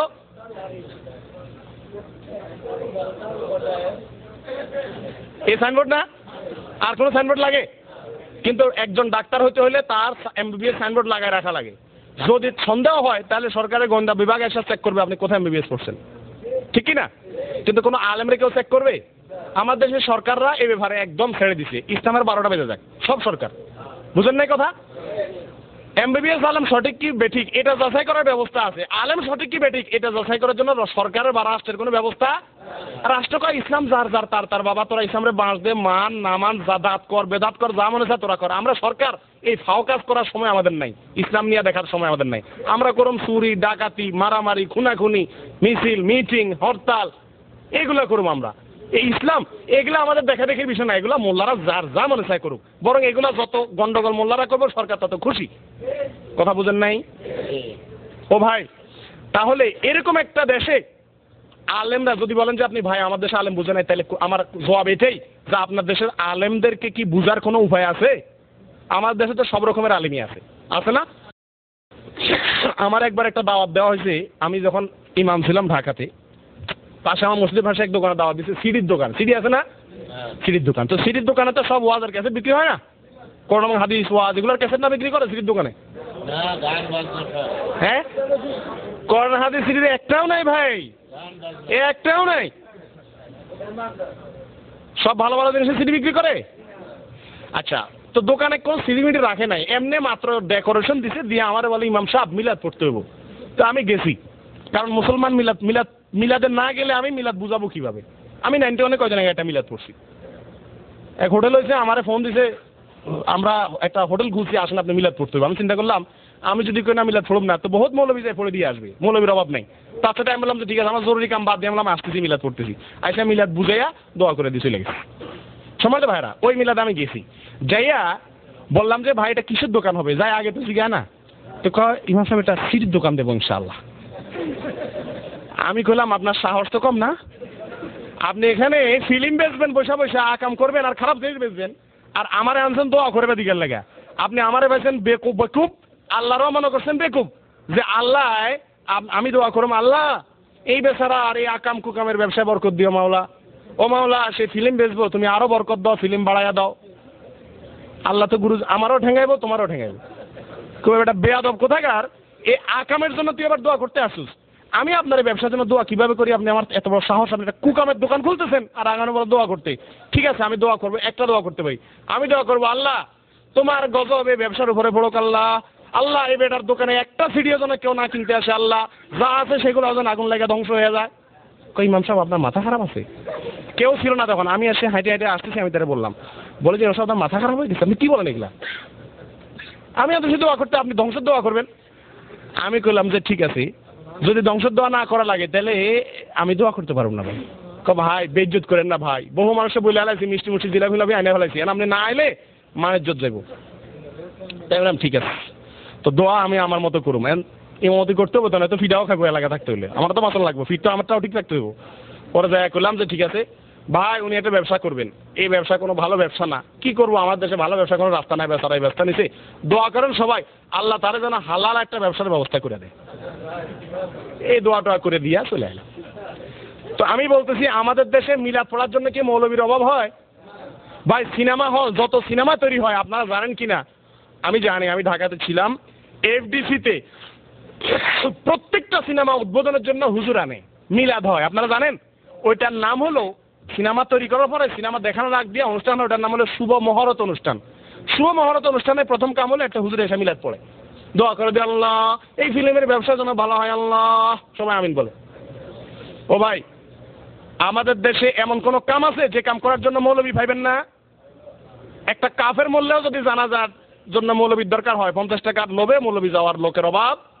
আর তাছাড়া মৌলবী তো চিনা যায় না, সবারই তো দেখতে একরকম লাগে, কথা বুঝতে পারছেন? এই জন্য আপনার দেশে আলেম কি করতেছে সেটা দেখবেন না। আপনার দেশে আলেম তো সবাইকে ভালো কাজ করতেছে, সবাই কিছু খারাপ কাজ করে না। মানুষ আমি বলি 3 প্রকার। মানুষ কয় প্রকার? মানুষ 3 প্রকার। মানুষ না জ্ঞানবান মানুষ, জবিল অকুল উলিল আলবাবরা 3 প্রকার। এক, যাদের কোনো ভুল হয় না। কারা তারা? পৃথিবীতে কোনো ভুল হয় না, এরা কারা? নবীগণ, আল্লাহ রসুলগণ। ওনারা যদি কোনো ভুল করে ফেলেন সঙ্গে সঙ্গে আল্লাহ ওটা সাবধান করে দেন, ওইটা আবার আল্লাহ কারেকশন বা সঠিক করে সংশোধন করে দেন, ওরা আবার ওটা বলে দেয় যে না এটা না এটা। ও ভাই আল্লাহ তাআলা যাদেরকে ভুলের ঊর্ধ্বে রাখছেন তারা কারা? আপনার দেশে যত আলেম আছে সবাই নবী রাসূল না? তো নবী রাসূল যদি না হয় তাহলে বেটাদের সব আপনি অন্ধের মতো আমাদের আল্লাহ যা করে তাই করবে, এটা কি ঠিক? আরেক শ্রেণীর মানুষ আছে ভাই, বাহিরে বোধহয় মানুষের কষ্ট হচ্ছে, আপনারা যদি একটু আগে আগে আসলে কোথায় জায়গা, আর মানুষ তো কষ্ট করে ফেলতেছে। আপনারা এটা কি করলেন, ওই ওয়াল ভাঙিয়ে ফেলতেন আজকের জন্য। কোথায় আগাবেন চাচা, জায়গা নাই তো, মানুষ আর কত কষ্ট দিবে। যাক ভাই, একটু সবর ভাই, আমি জানি আপনাদের কষ্ট হচ্ছে, আল্লাহর রাস্তায় একটু সবর করেন, আল্লাহ বিনিময় দিবেন ইনশাআল্লাহ। ও ভাই ভাই একটু থামেন, আমি বলছিলাম কি জানো, কোন মানুষ তিন প্রকার, এক হলো যাদের কোনো ভুল হয় না, নবীগণ এবং পৃথিবীর কোন নবী রাসূল ভুল করে তার উপরে প্রতিষ্ঠিত ছিলেন না। আমাদের রাসূল আকরাম সাল্লাল্লাহু আলাইহি সাল্লাম বদর যুদ্ধের বন্দীদেরকে মুক্তি দিয়ে দিয়েছিলেন টাকার বিনিময়ে, আল্লাহ সঙ্গে সঙ্গে আয়াত নাযিল করছেন না, তার আগে অগ্রিম আগে আল্লাহ বলে নিয়েছেন আফাল্লাহু আনকা, আল্লাহ আপনারা মাফ করে দিয়েছে, লিমা আযিনতালা, না এটা হলো অন্য যুদ্ধের ব্যাপারে, যে এক যুদ্ধে কিছু সাহাবীকে না যাওয়ার অনুমতি দিয়েছিলেন উনি, এরা সাহাবী না, আসলে সাহাবীর নাম ধরে এগুলা মুনাফিক ছিল, এগুলারে না যাওয়ার অনুমতি দিয়েছিলেন। তো আল্লাহ তাআলা সঙ্গে সঙ্গে আয়াত নাযিল করছেন আফাল্লাহু আনকা, আগে বলে দিয়েছেন আল্লাহ আপনারা মাফ করে দিয়েছে, এরপরে কাল লিমা আযিনতালাম, কেন আপনি তাকে অনুমতি দিলেন, তাদেরকে মৃদু এবং ভালোবাসার সুরে শাসন করলেন। তাহলে বুঝা গেল কোন নবীদের কি হয় না, ভুল ত্রুটি হলেও আল্লাহ তাআলা সঙ্গে সঙ্গে কি করে দেন, তাহলে ভুলের ঊর্ধ্বে কারা, নবী রাসূলগণ। এক আরেক শ্রেণীর আছে যাদের যা করে 100% ভুল, একটাও সঠিক কাজ হয় না, কারা তারা, হইল না, কাফেররা বলছে সব ভুল কাম করে, একটাও ভালো কাম করে না, শয়তান, শয়তানের গোষ্ঠী যা করে ভালো কাম একটাও করে, ভুলেও করবে, 100% ভুল শয়তানের, 100% সঠিক নবী রাসূলদের। এই শয়তান এক পাশে সব ভুল হয়, নবী রাসূল আরেক পাশে সব সঠিক হয়, এই দুইয়ের মাঝখানে আলেম জালেম নামাজি বেনামাজি দাঁতি বেদাতি পুরুষ মহিলা সবাই আমরা আর বাকি যারা আছি সবাই সব সঠিকও না সব ভুলও না, কিছু সঠিক কিছু ভুল। কোনটা সঠিক, যেটা কর্ণাদিসে আছে, যেটা কর্ণাদিসে নাই সেটা ভুল। তাহলে এই আলোচনা থেকে আমরা বুঝলাম আমাদের দেশে আলেমরা কি করেন। অন্ধভাবে যদি আমার দেশে আলেমদেরকে দেখে আপনি চলেন তাহলে আপনি এটা ভুল করবেন, কারণ আপনার দেশে আলেমদের ভুল হতে পারে না, এই দেশের আলেমদের ভুল হতে পারে না, আমার ভুল হতে পারে না, আপনার ভুল হতে পারে না, অবশ্যই পারে। অতএব শুনেই অনুসরণ করবেন না, ওটা কোন হাদিসে আছে কিনা চেক করবেন, কথা বুঝতে পারছেন? আর চেক করবেন কিভাবে, আলোচনার ভিতরে আয়াত দিয়া বলে কিনা, আয়াত নম্বরটা লিখে রাখবেন, পর্যায়ক্রমে বাংলা খুলে দেখবেন। আমার কথা বুঝতে পারছেন? আমাদের আসলে এগুলার আজের এক আমার সময় নেই, কে আবার ওইটা এসে চেক করবো। আমরা একটা ভিসা কিনলাম, জাল না আসল, এটার জন্য 30 জায়গায় যাবো, কোন আয়াতটা যে বললো এটা সঠিক না আসল, এটা দেখার মতো ফাও টাইম আমাদের হাতে নাই। কিন্তু আমরা সবাই জান্নাত চাই, আবার কি চাই, সুবহানাল্লাহ, লজ্জা থাকা উচিত একটা। জীবনে একবার কোরআন খুলে দেখতে সাহস দেয় না, মনে খুলে না, সারাদিন ফিল্ম দেখি উপর হইয়া, আল্লাহর কালাম একদিন খুলে বাংলা অর্থ দেখে আল্লাহ কি বলছে বুঝার চেষ্টা করি না। সৌদি সরকার 2400 রিয়াল করে নিব, কিসের উপরে নিব, আপনার তো চিন্তা না, আপনার কোম্পানিতে আছেন, টিভিশন লোকদের মাথা খারাপ হয়ে গেছে, হায় রে ফোন করে জিজ্ঞাসা করে, যে জীবনে একটা মাসলা জিজ্ঞাসা না হেও কয় ভাই আপনারা তো আরবি বুঝেন, ফেভার পত্রিকা পড়েন, কি কাহিনী কি, এই বেটা জীবনে কোনদিন একটা মাসলার জন্য জিজ্ঞাসা করে না যে ভাই এই কথাটা হাদিসে আছে কোরআনে আছে কিনা। কিন্তু 24 রিয়াল সরকার দিতে হবে বলছে, এটার জন্য ফোনের ঠেলায় আর থাকার উপায় নেই। আমরা সবাই ধান্দাবাজ, আমরা জান্নাতের দাবি করি, আমাদের লজ্জা থাকা উচিত। আমি আপনাদেরকে বলছি না ভাই, আমি নিজেও আপনাদের কাতারে, আল্লাহ আমাদেরকে ক্ষমা করেন। সময় তো ভাইরা, তাহলে দেশের আলেমদের দোহাই দিবেন নাকি দিবেন না? সব আলেমদের দোহাই দিবেন। গেল, এবার আসেন শেষ করে দিই, শেষের দিকে চলে আসি, আপনাদের টাইম হয়ে গেছে। আধুনিক বেদাত, নতুন যে কিছু বেদাত শুরু হয়েছে, এগুলার আগে দিয়ে আমি বলে লই, এই বেদাতগুলা বললে রাজনৈতিক দলের গায়ে আসবে, সব দলের গায়ে আসবে। কোন কোন আলোচনা বিশেষ কোন দলের গায়ে আসবে, আরেকজনের গায়ে আসবে না, কোনটা সবাই দলের গায়ে আসবে। আপনারা তাতে কষ্ট পাবেন? কষ্ট অবশ্যই পাবেন। জিনা বলছে এটা মিথ্যা কথা, অবশ্যই কষ্ট পাবেন ভাই। আমি হলে আমিও কষ্ট পাবো। আমি যদি আওয়ামী লীগ করি, আমি যদি বিএনপি করি, বা আমি যদি জামাত করি, বা আমি যদি জাতীয় পার্টি করি, আমার দলের একটা ভুল আপনি বললে, যদি ভুল বলেনও, আমার কিন্তু কষ্ট লাগবে। যে বেডা মনে হয় তাহলে ওই দলের লোক, আমার তারা মনে হয় এই জন্য বাস দেয়, কষ্ট লাগবে, এটা স্বাভাবিক। তবে ডাক্তারে যখন রোগীরা অপারেশন করে না, তখন রোগী যদি বুদ্ধিমান হয় তো চিন্তা করে লাগুক কিছু পড়ে থাকি, তাহলে এই বেটা চিকিৎসা হয়ে যায়, সে এক সময় শুধরায় যায়, তার অসুখ থাকে না, তাই না? আর যে বেটা আমার ফোলার মতো হয়, আমার ছেলে, এটা ডাক্তারের কাছে নেওয়ার আগে 3 মাইল ধরে চিৎকার করে কাঁদতে থাকবো, বুঝেন না কথা? তো এই জন্য ওই রোগে ভোগে, এই কাশে ভুগতেছে যে এক সপ্তাহ ডাক্তারের কাছে নেই না কেন, কারণ নিলে ইঞ্জেকশন দিবি, এই বয়সে কান্দাকাটি শুরু করে। তো বাবা এত ভেজাল করে, তোর কষ্ট তুই কর, তো এবার রোগ থাকে যেতেছে, ঠিক না? যে ডাক্তারের অপারেশনকে ধৈর্য ধরে সহ্য করে নিতে পারবে সে সংশোধন হয়ে যাবে ইনশাআল্লাহ। আর যে মনে করবেন না ডাক্তার এ বেটা আমার কাটবো শ্রীবো ওরে বাবারে লাভ দিয়ে উঠবো, এ ঠিক হবে কোনোদিন? অতএব আপনাদের মনে কষ্ট লাগবে, আপনাদের কোনো দলের গায়ে আসতে পারে, কিন্তু আপনারা সেটাকে আল্লাহর ওয়াস্তে সবর করবেন কিনা। কষ্ট লাগলেও একটু জিম টিম খিচে বসে থাকেন, বুঝতে পারছেন নি? বলে বসুন তো বটেই, বাইরে যায় কম শালার বেটা রাজনীতি করতে আসিস না ভাই। আমার অনেক আলোচনার পরে আমাকে বলছে মানুষ যে ভাই আপনি রাজনৈতিক কথাবার্তা বলেন কেন? আলেমদের কি রাজনৈতিক কথা বলা উচিত? বড় মুশকিল ভাইরে, বড় মুশকিল। এমন এক যুগে আমরা চলে আসছি, রাজনীতি এমন বাটফার, সিটার, ঘুষখোর, টিনচোর, গমচোর, টিনচোর, ঘুষখোর, যত চোর ডাকাতরা আছে এরাই রাজনীতি করে। এই জন্য আলেমরা রাজনীতির কোনো ভুল ধরতে গেলেও বলে হুজুরের মুখে রাজনীতির কথা আসলো কেন? ভাই রাজনীতি ওই যে আগেই বলছি, ইসলাম মানে সব পুরো জীবনটাকে আল্লাহর কাছে কি করা। তো আপনার রাজনীতি কি তার বাইরে?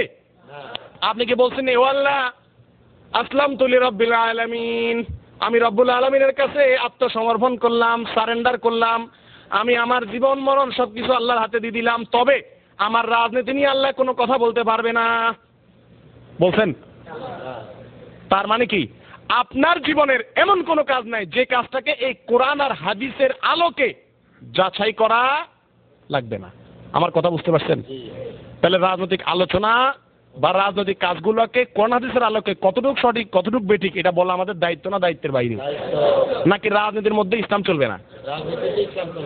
এই একটা বড় মুশকিল। মানুষ মনে করে রাজনীতি মানে দেশ চালাবে, সেখানে ইসলাম আসবে কেন? আবার দেশ চালাবে আল্লাহর আইন টাইন দিয়ে না, এটা তারা যেমনি বুঝে এমনি করবে। এটাকে আল্লাহর দেশের, আল্লাহর আইনের, আল্লাহর বর্ডারের, আল্লাহর পৃথিবীর, আল্লাহর হুকুমতের বাইরে? দেশটা কি আল্লাহর হুকুমতের বাইরে? সব জায়গায় আল্লাহর কথা চলবে না? এইগুলা ভুল। মানুষ মনে করে রাজনৈতিক আলোচনা করা উচিত না, রাজনৈতিক আলোচনা ধান্দাবাজির আলোচনা করা উচিত না। তবে রাজনৈতিক ভুল হলে সেটা অবশ্যই কি করতে হবে? ধরে দিতে হবে। এই জন্য আমি আগে বলে নিলাম এটা। আর একটা কথা বলে নি, ওই যে গিয়ার গাড়ির গিয়ার আছে না, এটা আমি বিভিন্ন জায়গায় বলে থাকি। এই গিয়ারটা যদি মাঝখানে থাকে, যারা গাড়ি চালান তারা জানেন, নিউট্রালে থাকে, এরপর যদি স্টার্ট দেন গাড়ি স্টার্ট হবে। আর যদি গিয়ার এক জায়গায় দিয়ে থুইয়া তারপরে স্টার্ট দেন, গাড়ি কোনোদিন স্টার্ট হইলেও গাড়ি অ্যাক্সিডেন্ট করবে। আপনি একটা দল করেন, আগে আপনি ওই দলের গিয়ার দিয়ে থুইছেন, বিএনপি, আওয়ামী লীগ, জাতীয় পার্টি, একটা দলের গিয়ার দিয়ে থুইছেন, থুইয়া এরপর এখানে ওয়াজ শুনতে বসছেন। এখন আপনি স্টার্ট দেওয়ার চেষ্টা করতেছেন ইসলাম শিখার, জীবনে কোনোদিন আপনি ইসলাম শিখতে পারবেন না। আপনি আগে আপনার গিয়ারকে নিউট্রালে আনতে হবে। আমি দল করি যা করি ঠিক আছে, কিন্তু এখন আমি বুঝতে চাই করোনা দিনের আলোকে আমার কতটুকু সঠিক, যেটা ভুল ওটাকে বাদ দেবো, যেটা ঠিক ওটাকে রাখবো। তাহলে আপনার গাড়ি স্টার্ট হবে ইনশাল্লাহ, এবং আপনি জায়গায় জান্নাত পর্যন্ত যেতে পারবেন। কথা বুঝতে পারছেন কিনা ভাই? সময়ের ভাইরা, অতএব আধুনিক কিছু বেদাতের কথা বলি। আধুনিক যে বেদাত হয়েছে, গোবর বলছিলাম মনে আছে তো, দুই প্রকার, শুকনা, নতুন। নতুনটা বেশি জঘন্য, পুরানটা। আধুনিক যে বেদাত গুলো, এর সাথে আমিও জড়িত আছি, আপনিও জড়িত আছেন, সারা দেশে আলেমরা জড়িত আছে। যাই না না যাই না, বুঝা না বুঝা, আমরা সবাই এটার সাথে লিপ্ত হয়ে গেছি, বাধ্য হয়ে গেছি। তাহলে এটা আরো মারাত্মক না? মিলাদ তো সবাই পড়তেছেন না, যা মনে চায় সে পড়তেছে, যার মনে চায় সে বাদ দিচ্ছে। কিন্তু আমি আধুনিক যে বেদাতগুলোর কথা বলবো, এগুলোর সাথে আমরা সবাই জড়িত। অতএব এটা আরো মারাত্মক না? এগুলো বলা দরকার না? নাকি এগুলো বলা না বললে ভালো? আমরা চাই মিষ্টি মিষ্টি ইসলাম। মিষ্টি মিষ্টি ইসলাম বুঝেন? হুজুর খানার পরে মিষ্টি খাওয়া সুন্নাত বলেন, তাহলে তো ভালো মিষ্টি খাওয়ান যায় ডায়াবেটিস না থাকলে। বুঝেন না কথা? হুজুর এই একবার সুবহানাল্লাহ বললে একটা গাছ হয়ে যাবো, তাহলে আমি ক্যালকুলেটর নিয়ে হিসাব করবো আজকে কয়টা গাছ হলো আমার এটা সোজা। এরকম ইসলাম আমরা চাই, তাই না? এটা তো ঠিক আছে, কিন্তু ওই যে ইসলাম করলে অপারেশন হবে, আমার দলের উপরে লবণ পড়বে, ওই ইসলাম আমরা পছন্দ করি না। এই জন্য ওই সমস্ত কথা বললে আমরা হুজুরদেরকে বলি এই শালা রাজনীতি করে। কিন্তু আমি আগে ভাগে আপনাদেরকে বলে রাখি, আল্লাহর কসম, আমি কোনো রাজনৈতিক দলের সাথে আমার বিন্দু মাত্র কোনো সম্পর্ক নাই। কিন্তু রাজনৈতিক এবং রাষ্ট্রীয়ভাবে যে সমস্ত কুফরি, যে সমস্ত শিরক, যে সমস্ত বিদআতকে আইনের আলোকে প্রতিষ্ঠা করে রাখছে, আর আমরা রাষ্ট্রের জনগণ হিসাবে আমরা সরকারকে দায়িত্ব দিছি না সবাই মিলে? বিরোধী দল আলাদাও কি মানে নিছে না সরকারকে? সরকারি দলও দিছি, আমরা সবাই মিলে এই সরকারকে দায়িত্ব দিলাম, তোমরা যা মনে চাই করো। সরকার শিরিক এবং বেদাত এবং যা যা করতে আছে তার সবগুলোর একটা ভাগ আমাকেও বহন করতে হবে। কথা বুঝেন নাই? তাহলে ব্যাপারটা জঘন্য না? এক নম্বর, সব ধর্মই সমান, সব ধর্মই সমান, এরকম একটা চিন্তা আমাদের দেশে মানুষের মনের ভিতরে আছে। শুধু মনের ভিতরে আছে না, আমাদের সংবিধানে কি লেখা আছে আপনারা অনেকে হয়তো জানেন না। শুনেন, আমাদের সংবিধানে লেখা আছে আমাদের রাষ্ট্র, আমাদের সরকার, আমাদের সংবিধান সকল ধর্মকে সমান মর্যাদা দিবে। সব ধর্মের মর্যাদা সমান? সব ধর্ম সঠিক? আল্লাহ বলেন ইন্নাদ-দীনা ইনদাল্লাহিল ইসলাম, একমাত্র আল্লাহর কাছে ইসলামই হলো সঠিক ধর্ম। কোন ধর্ম আল্লাহর কাছে সঠিক? আর বাকিগুলা সঠিক না ভুল? কিন্তু তাই বলে সেগুলোর বিরুদ্ধে যুদ্ধ করা যাবে না। যুদ্ধ করা যাবে? সেগুলার হিন্দুরা পূজা করবে যায় ঠেকাবেন ধরে? এটা বলছে ইসলাম না। ইসলাম বলছে অন্য ধর্মের লোকেরা করতেছে তারটা তাকে করতে দাও, কিন্তু তুমি মনে রাখবে সেটা ভুল করতেছে। কথা বুঝেন নাই? পারলে তাকে বুঝাও, না পারলে তারটা তারে করতে দাও। কিন্তু আমাদের দেশের অনেক মানুষ মনে করে সব ধর্মই কি সমান। আপনাদের ভিতরে এই সমস্যা খুব একটা নাই, আমি জানি। এই সমস্যা কাদের ভিতরে আছে জানেন? আমাদের দেশের বুদ্ধিজীবী, দেখেন না টেলিভিশনে আসে, মাথায় আমেরিকান তেল লাগাই আসে, চকচক করে না, দেখেন না টাক, মাথার চুল টুল পড়ে যায়, টাক হয়ে যায় না, দেখছেন না? দেখছেন না কস কস করে, কিন্তু চকচক করে, কিন্তু এই ক্যামেরায় দেখছেন টেলিভিশনে, এই আমেরিকান তেল দিয়ে আসে তো ওই চক টাক টাক করে। এই বেটারা আমেরিকান হালুয়া রুটি খায়, ওখানে যাই একটু হোটেল মোটেলে থাকে, এরপরে এসে ওদের কথাগুলো বলে। ওনারা টেলিভিশনে আপনারা শুনেন না, সারাদিন বলেন সব ধর্মেরই সমান অধিকার, সব ধর্মকে সমান মর্যাদা দিতে হবে। আর আমাদের সংবিধানেও আছে। সংবিধানে যদি কোনো জিনিস লেখা থাকে তাহলে এটা দেশের সমস্ত জনগণ মানে না? মানতে বাধ্য না? আমিও মানতে বাধ্য, আপনিও মানতে বাধ্য, ঠিক না? তাহলে আমাদের সংবিধানে কুফুরি, এক নম্বর যে কুফুরিটা আছে সেটা হলো কি? সব ধর্ম সমান। সব ধর্ম সমান? আল্লাহ বলেন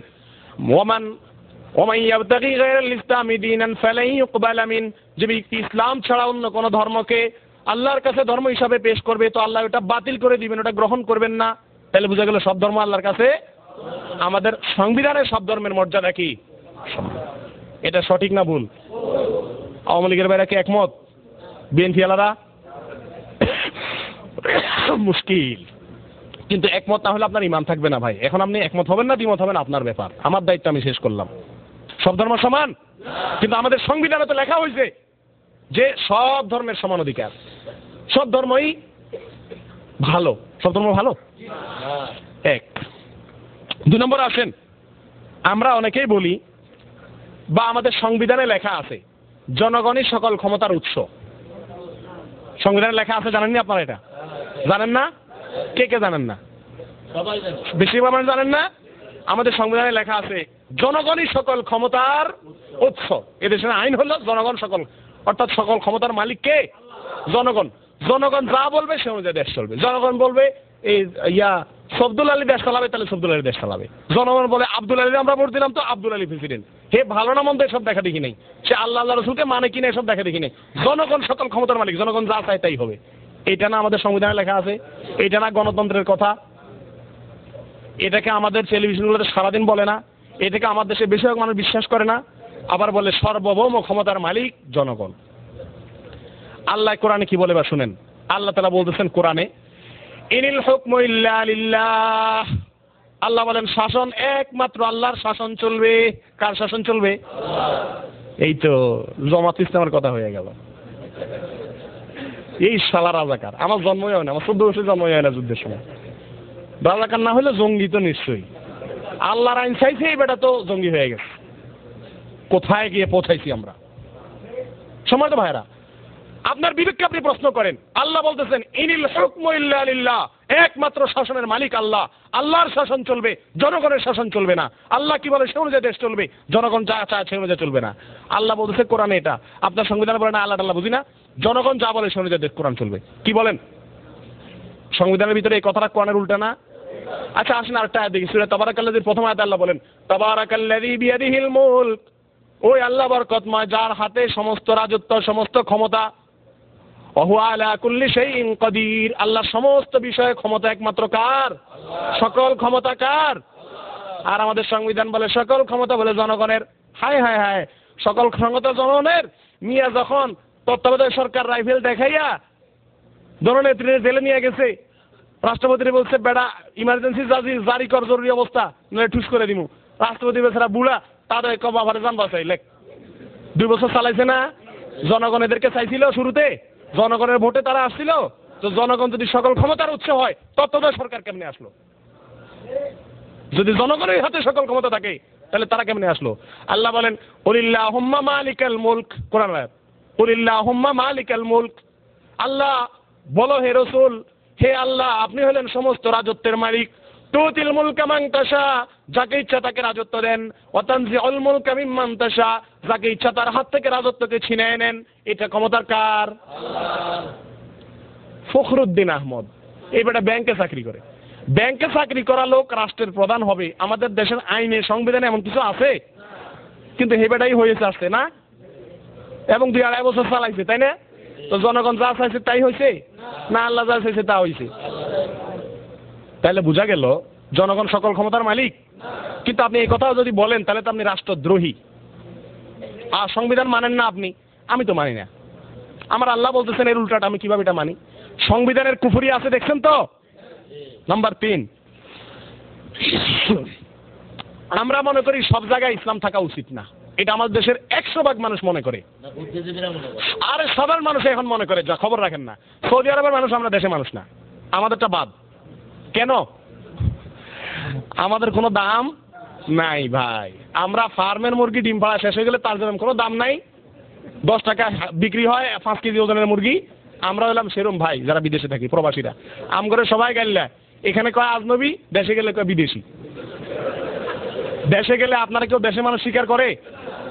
কিরে ভাই আমি এ দেশের নাগরিক, আমার জমি আছে এখানে, আমার বাড়ি, আমার বাপ মা সব এখানকার, আমার পাসপোর্ট দেশের, কিন্তু আমার সবাই কয় কি, কয় বিদেশি আসছে।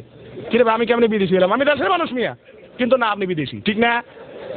দেশে গেলেও গালি দেয়, বিদেশি বলা কেউ গালি দেওয়া না একরকম, মানে আমরা আপন করলো না তারা, আমি দেশে মানুষ বলতে চায় না।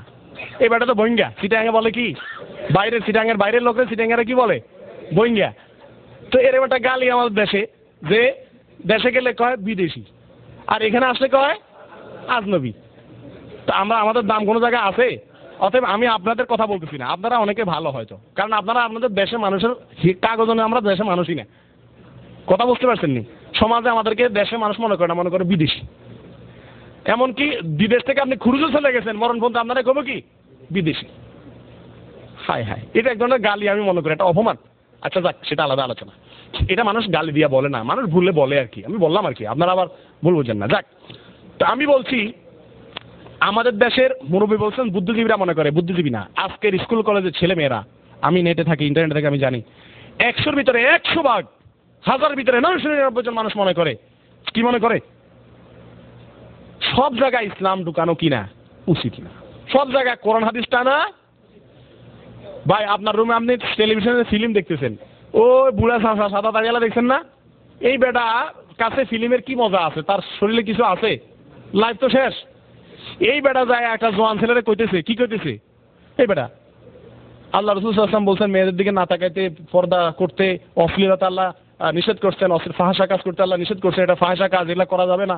হ্যাঁ, তো জোয়ান যদি একটু তেড়া টাইপের হয় তো কথা বলে ফেলবে, আর তেড়া না হলে মনে মনে হজম করবে, কিন্তু মনে মনে ঠিকই বলবে, বলবে চাচা সব জায়গায় করোনা দিন না টানলে হয় না, সব জায়গায় ইসলাম না টানলে হয় না। এটা আমাদের দেশ মানুষ মনে করে। কিছুক্ষণ আগেও বলছে, কোন এবার আমাদের দেশে মানুষ মনে করে রাষ্ট্রে ইসলাম থাকা উচিত না, উচিত না। ভাই রাষ্ট্রে ইসলামী আইন অনুযায়ী রাষ্ট্র চালানোর জন্য কোনো ইসলামিক দলের দরকার নাই, আছে? কোনো দরকার নেই। আমাদের এই চলমান বিএনপি, আওয়ামী লীগ, এরাই রাষ্ট্র চালাইতে পারে ইসলাম অনুযায়ী, পারে না? শুধু আলেমদের বুদ্ধি নিলেই হয়, বুঝেন নাই কথা? আর বুদ্ধি নেওয়া কি লাগে, তারা জানে না কোনটা হালাল কোনটা হারাম, খালাস।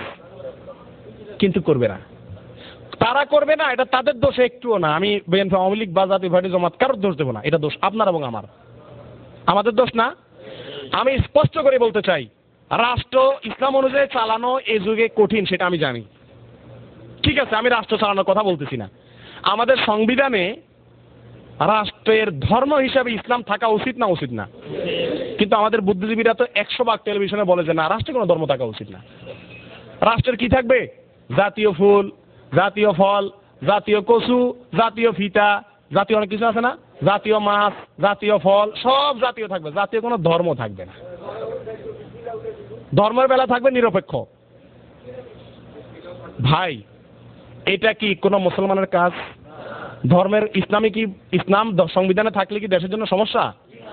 আমাদের দেশে যে কয়দিন আগে বিশ্বজিৎ নামে এক হিন্দু মারা গেছে নির্মম ভাবে, প্রত্যেকটা মানুষ কষ্ট পাইছে না? আমিও কষ্ট পাইছি। সে তো হিন্দু, আমার ধর্মের লোক না।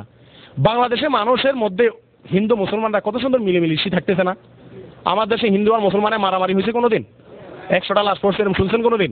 ভারতে প্রতিদিন হয়, শত শত গ্রামের মুসলমানকে জ্বালায় পোড়ায় মারে দেয় হিন্দুরা। আমার দেশে হয়েছে কোনোদিন? এতদিন সংবিধানের রাষ্ট্রধর্ম ইসলাম ছিল, তাতে মানুষের মধ্যে সম্প্রীতি ভালোবাসা ছিল না? তাহলে কেন এটাকে উঠে দিতে হবে? এটাকে কোনো মুসলমান সমর্থন করতে পারে? আমি আওয়ামী লীগ করতে পারি, কিন্তু তাই বলে আমি এই কুফরি কাজের সমর্থন তো করতে পারি না। দেশের স্বাধীনতা কে দিছে? আল্লাহ নাকি? স্বাধীনতা কে দিছে ভাই? আল্লাহ দিলেন স্বাধীনতা। আমি সেই শুকরিয়া আদায় স্বরূপ আল্লাহর কলম, আল্লাহ তুমি যেহেতু স্বাধীনতা দিছো, তাহলে তোমার নামটা সংবিধান থেকে মুছে দিলেই ভালো। এটা কি নিমক হারামি না শুকরিয়া আদায় করা? আল্লাহ নিমক হারামি করলে আল্লাহ তাআলা নারাজ হবেন না খুশি হবেন?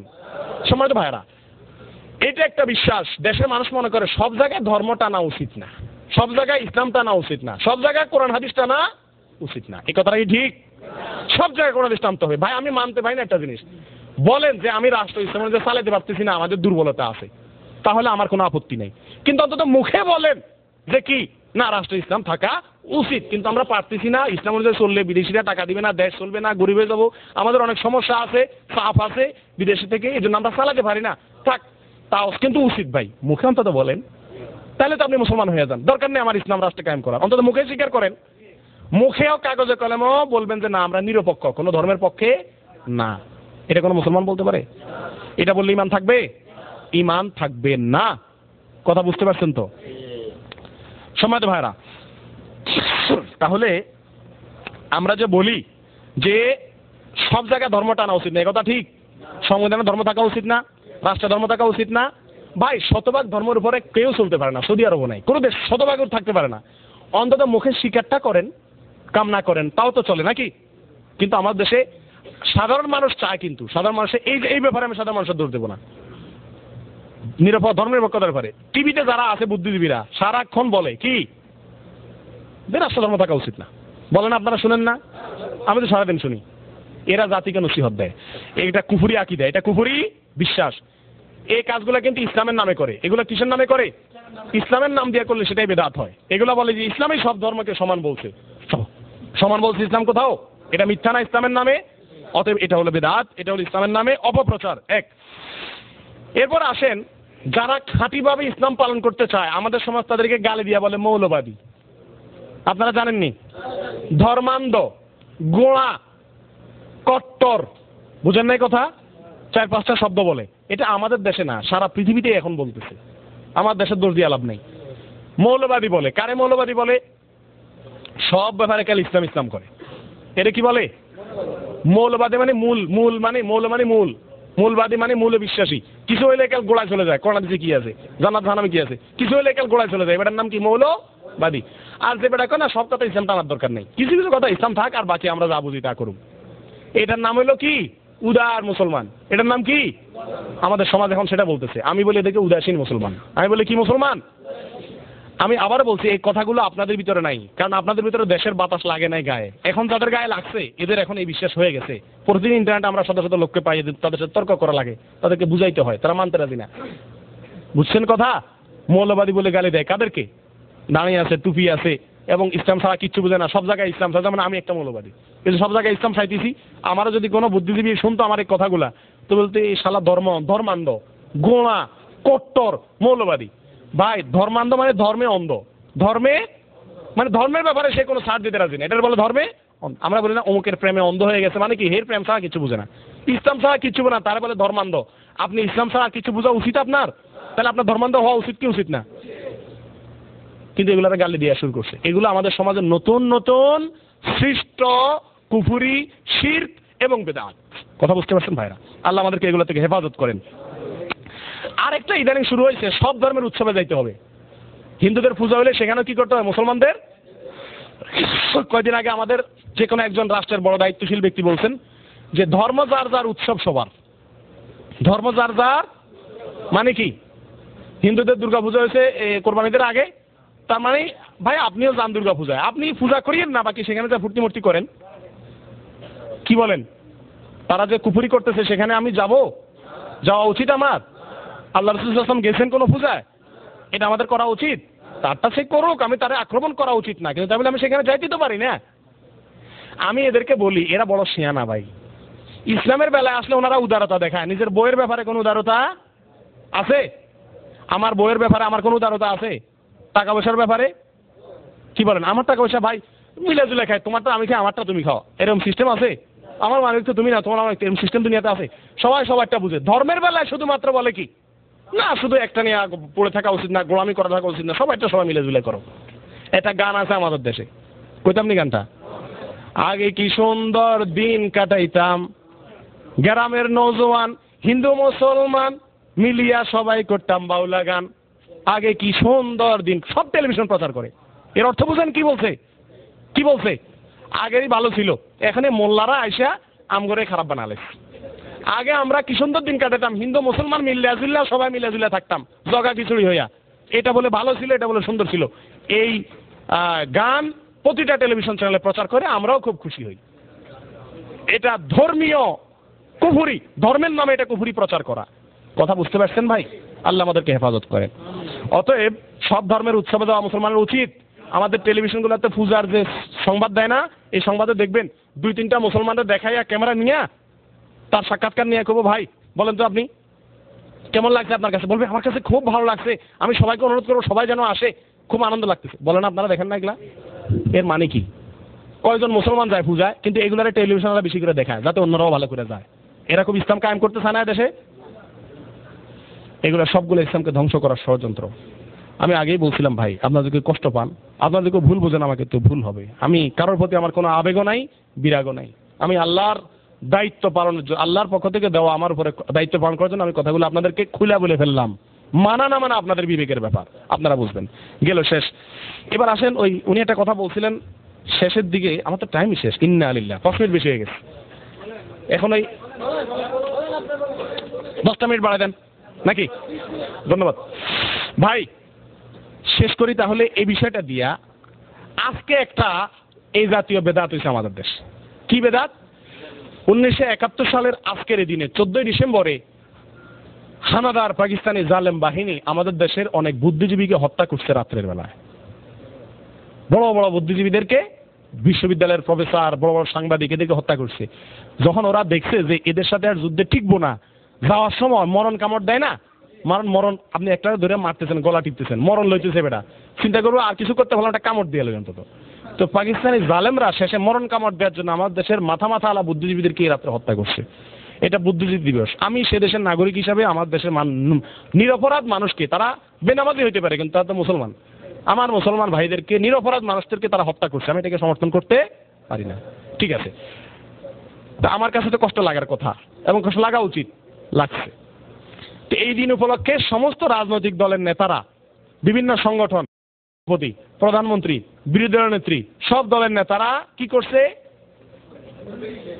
ল্যাপটপ আনলে আমি ছবি দেখাতে পারতাম আপনাদেরকে। একটা পিলার আছে কালো, এটা হলো ওনাদের জন্য, যারা মারা গেছেন তাদের স্মরণের জন্য একটা স্মৃতিসৌধ নির্মাণ করছে। ওখানে ফুল দিছে। এখানে ফুল দেওয়াতে কার লাভ হয়েছে? কারণ লাভ হয়েছে যে আমরা যারা মরে গেছে তাদের ফুল দিলে কোনো লাভ আছে? যদি তারা জান্নাতি হয় তাহলে দুনিয়ার এই ফুলের দরকার আছে তাদের? এর চেয়ে ভালো ফুলের ব্যবস্থা আল্লাহ করে নাই? আর যদি তারা জাহান্নামী হয়ে থাকে, আল্লাহ মাফ করুক, আমল খারাপ হওয়ার কারণে, তাহলে কি আমার এখানে ফুল দিয়ে তাদের কোনো কামে আসবে? তাহলে এই ফুল দ্বারা তাদের কোনো লাভ হবে? আচ্ছা, তাদের লাভ হবে না, আমাদের দেশের কোনো লাভ হবে? লক্ষ লক্ষ টাকার ফুল সেখানে ডালছে সবাই মিলে গিয়া, এটাতে কি দেশের কোন মানুষের কোনো লাভ আছে? এই ফুলের গ্রান মানুষ পাবে? ওখানে তুইয়া দিলে মানুষ কেমনে পাবে? সবার একটা একটা ভাগ করে দিলে না মানুষ পাইতো? তাহলে ফুল দিলে কারো লাভ আছে? আছে আছে আছে। আপনারা সব কথা কাল সোজা আঙ্গুলে বুঝেন। লাভ আছে ভাই। কি লাভ আছে? যারা ফুল দেয় তাদের লাভ আছে। তারা কি টাকা এমনি খরচ করে বোকা আমার মতো? তাদের লাভ আছে। কি লাভ? মনে করেন এক দলে ফুল দিলে তো তার টেলিভিশনে তার প্রচার হয়ে যাবে, পত্রিকা তার প্রচার হয়ে যাবে। বুঝেন নাই কথা? এটা তার ধান্দা হাসিল হবে। বুঝেন নাই? যে মরছে বুদ্ধিজীবীরা, তাদেরও কোনো লাভ নেই, জনগণের কোনো লাভ আছে? ফুল দেওয়াতে জনগণের কোনো লাভ? হ্যাঁ, তার যে দিবে তার ধান্দা হাসিল হবে। হে এটা দেখায় দেখায় রাজনীতি করবে, হ্যাঁ আমি মুক্তিযুদ্ধের পক্ষে হান টান চিল্লাচিল্লি করে পাবলিকের ভোট নিতে পারবে, আর টেলিভিশন পত্রিকা তার নাম প্রচার হবে, খুশি। বুঝেন না কথা? ফুল দিয়ে আবার এমনি বেটকে দাঁড়া থাকে, দেখেন না আপনারা কেন দাঁড়া থাকে? টেলিভিশন যেন প্রচার হয়। তুমি যদি এত দেশকে ভালোবাসো দিয়ে চলে আসো রাত্রে গোপনে, হ্যাঁ সেটা তো করে না। দিনের বেলা যাবে, সাংবাদিক সাথে নিয়ে যাবে, দিয়ে আবার এমনি দাঁড়ায় এমনি ফোর্স দিবে ছবি উঠানোর জন্য। এগুলা কি দেশের জন্য করে? জনগণের জন্য করে? যারা মারা গেছে তাদের জন্য করে? এরা এদের রাজনীতির জন্য করে? এরা এদের সুবিধার জন্য করে? সবাই, কেউ বাদ নাই। আপনার আমার সাথে একমত কিনা? এই ফুল দেওয়া, ফুলকে রাসূল সাল্লাল্লাহু আলাইহি ওয়াসাল্লাম ভালোবাসতেন। ফুলকে রাসূল সাল্লাল্লাহু আলাইহি ওয়াসাল্লাম কি করতেন? আমার যে কোনো ভাই মারা গেছেন তার জন্য আমার কি করার আছে এটা কোরআন হাদিস বলে যায় নাই? একজন মরা মানুষের জন্য আমার কিছু কর্তব্য আছে না? আমার যেসব ভাইদেরকে পাকিস্তানি হানাদার বাহিনী হত্যা করছে তাদের জন্য আমি কি করার দায়িত্ব আমার আছে, কোরআন হাদিসে আছে না? কেন একটা মুসলিম দেশে সেটার সিস্টেম নাই? ফুল দেয় হিন্দুরা না, হিন্দুদের মন্দিরে প্রার্থনা করতে গেলে, পূজা করতে গেলে ফুল নেওয়া লাগে, মূর্তির সামনে ফুল দেয়, আপনারা দেখছেন? মূর্তির সামনে ফুল দেয় না এবং ফুল ছিটায় দেয়। তো হিন্দুরা না ফুল দেয়, কোনো মসজিদে ফুল আনতে দেখছেন? তো আমি কেন আমার বুদ্ধিজীবীদের কবরে হিন্দুদের সিস্টেম অনুযায়ী ফুল দিতে যাব মুসলমান দেশে? কেন? এটা কি ইসলামে বলে? দ্বিতীয়ত এটা হারাম কাজ, কেন অপচয়, এটা টাকা নষ্ট, এটাতে কারোর কোনো লাভ নাই। টাকাগুলো ওখানে জ্বলানো, হুলগুলো এখানে পচে, লাভ আছে কোনো? বরং যদি একটা কাজ করতো, ঠিক আছে বুদ্ধিজীবীদের জন্য আমরা সবাই একটা একটা করে ফুল দিয়ে দিলাম, তাইলে না কি হইতো? ভালো হতো না? কিছুটা ভালো হইতো, ওইটার চাইতে কি হইতো? একটু ভালো হইতো। এটা একটা কুসংস্কার, এটা কি কুসংস্কার, এটা হিন্দুদের একটা পরিস্থিতি। আচ্ছা ভাই, আমাদের যে ভাইরা মরে গেলেন স্বাধীনতা যুদ্ধে, তাদের জন্য যে স্মৃতিসৌধ বানাইছে না, এটা সেম সেম হিন্দুদের মূর্তি। হিন্দুরা বানাইছে মূর্তি, ওটার হাত পাও আছে, এটার হাত পাও নাই, এই হলো বেশ কম। আপনার যে ভাইরা মারা গেছেন তাদের কবরে যায় জিয়ারত করেন, তাহলে তো ভালো কাজ হয়, সেখানে যান জিয়ারত করেন। মরা গেছে এক জায়গায়, কবর হয়েছে এক জায়গায়, আপনি প্রত্যেকটা স্কুলে স্কুলে মোড়ে মোড়ে একটা স্মৃতিসৌধ বানায় সেখানে যায় ফুল দিতেছেন, এটা পূজা হচ্ছে। এটাতে হিন্দুরাও ওদের ব্রাহ্মণের নামে মূর্তি বানায় সেখানে ফুল দেয়, আপনারাও দিচ্ছেন, তাহলে পূজা হচ্ছে না? ও বউ, কথা বুঝতে পারছেন? আর আল্লাহ রাসূল সাল্লাল্লাহু আলাইহি ওয়াসাল্লাম বলছেন, মান তাশাব্বাহা বিকওমিন ফাহুয়া মিনহুম, যে ব্যক্তি কোনো জাতির সাথে, বিধর্মীর সাথে মিল রাখবে, তাদের মতো দেখে দেখে করবে, তো সে তাদের দলভুক্ত হয়ে যাবে। তাহলে হিন্দুদের সাথে মিল থাকলে হিন্দু হয়ে যাওয়া লাগবে না? কথা বুঝতে পারছেন? তাহলে আমাদের স্বাধীনতা যদি যারা মারা গেছেন, জীবন দিয়েছেন, শহীদ হয়েছেন, তাদের জন্য আমাদের দায়িত্ব আছে কি নাই? কিন্তু সেটাকে ফুল দিয়া, সেটাকে স্মৃতিসৌধ, স্মৃতিসৌধের নাম দিছে কি জানেন? স্মৃতিসৌধ। স্মৃতি মানে কি? স্মরণ, মানে তাদের যাতে স্মরণ হয় পিলারটা দেখলে, আরে আমাদের তো স্মরণ আসার জন্য পিলারের দরকার আছে। আমাদের রাসূল আকরাম সাল্লাল্লাহু আলাইহি ওয়াসাল্লামের মরার পরে ওনার স্মরণের জন্য পৃথিবীতে মোট কয়টা পিলার তৈরি হয়েছে? একটাও হয়েছে? ওনার কি মানুষ ভুলে গেছে? কোন নবীকে দুনিয়াতে মানুষ বলছে? আদম আলাইহিস সালাম মারা গেছেন আজ থেকে কত হাজার কত লক্ষ বছর আগে, তার কথা মানুষ স্মরণ করে নাই? মুসলমানরা নাম রাখে আদম, খ্রিস্টানরা ইহুদিরা ইংলিশের নাম রাখে অ্যাডাম, একই। দাউদ আলাইহিস সালামের নাম মুসলমান রাখে দাউদ, ওরা রাখে ডেভিড। ইসুফ আলাইহিস সালামের নাম আমরা রাখি ইউসুফ, ওরা রাখে জোসেফ। এইভাবে মুসা আসলাম, ঈসা আসলাম, সমস্ত নবীদের নাম। ইব্রাহিম আলাইহিস সালামের নাম আমরা বলি ইব্রাহিম, ওরা বলে আব্রাহাম। তাহলে নবীদের নাম দুনিয়া থেকে মুছা গেছে? পৃথিবীতে এমন একজন রাজনৈতিক বাদশা দেখান যার ভালোবাসার লোক পৃথিবীতে আছে। ফেরাউন নামে কেউ নাম রাখে? নমরুদ নামে কেউ নাম রাখে? হামান নামে কেউ নাম রাখে? এদেরকে কেউ ভালোবাসে? মনে রাখবেন, রাজনৈতিক নেতাদেরকে ভালোবাসেন, অসুবিধা নেই, কিন্তু আপনার সবচেয়ে বড় ভালোবাসা হতে হবে আল্লাহ এবং আল্লাহর রাসূল, কারণ এদের ভালোবাসা দুনিয়াতে আল্লাহ জীবিত রাখবেন। আমাদের রাসূলের ভালোবাসা এবং স্মরণ রাখার জন্য কোনো পিলারের দরকার হয়েছে? আমাদের দেশে জুলুম ঠিকই আছে, যারা মুক্তিযুদ্ধে শহীদ হয়েছেন বা জীবন দিয়েছেন, তারা কেন জীবন দিচ্ছেন? পাকিস্তানিদের জুলুম থেকে বাইসা একটা স্বাধীন দেশ গঠন করার জন্য, তাই না? যে সরকারই আসে ঠিকই জুলুম করে, ঠিক না? তো জুলুমটা ঠিকই ধরে রাখলেন, আর পিলারে যে ফুল দিলেন, গাছের গোড়া খেটে আঘাত দিয়ে পানি দেওয়ার মতো হলো না? যদি আজকে বলতেন যে আমাদের এই ভাইরা জুলুম বিরোধী সমাজের জন্য জীবন দিচ্ছে, ঠিক আছে আমরা জুলুম করবো না সারা দেশে আর, তাহলে তাদের সম্মান দেখানো হইতো না? ফুল দিলে সম্মান দেখানো হবে? রাসূলের জন্য তো ফুল দেওয়া হয় না, ওনার নাম নেওয়ার মানুষ আছে, ওনার অনুসরণ করার মানুষ আছে। এটাই হলো আসল ভালোবাসা, এটাই হলো আসল সম্মান দেখানো, আসল স্মরণ করা। একমত না দ্বিমত?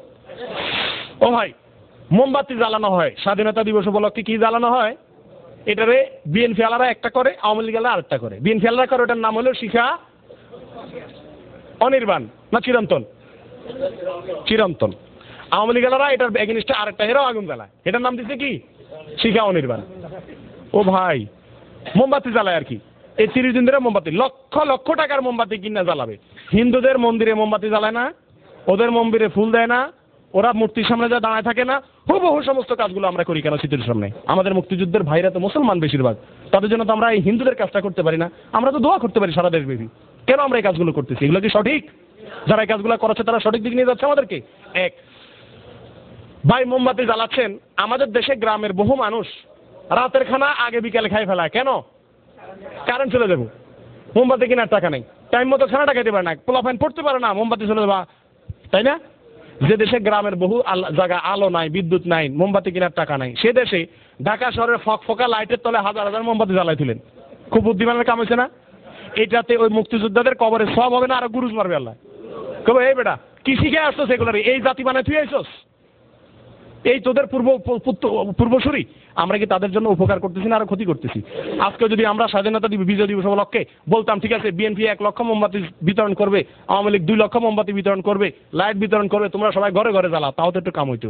ঢাকা শহরে ফকফকা লাইটের নিচে তাহলে লাভ কার, আর কি লাভ হইলো? যারা মারা গেছে তাদের কোনো লাভ আছে? দেশের কোনো লাভ আছে?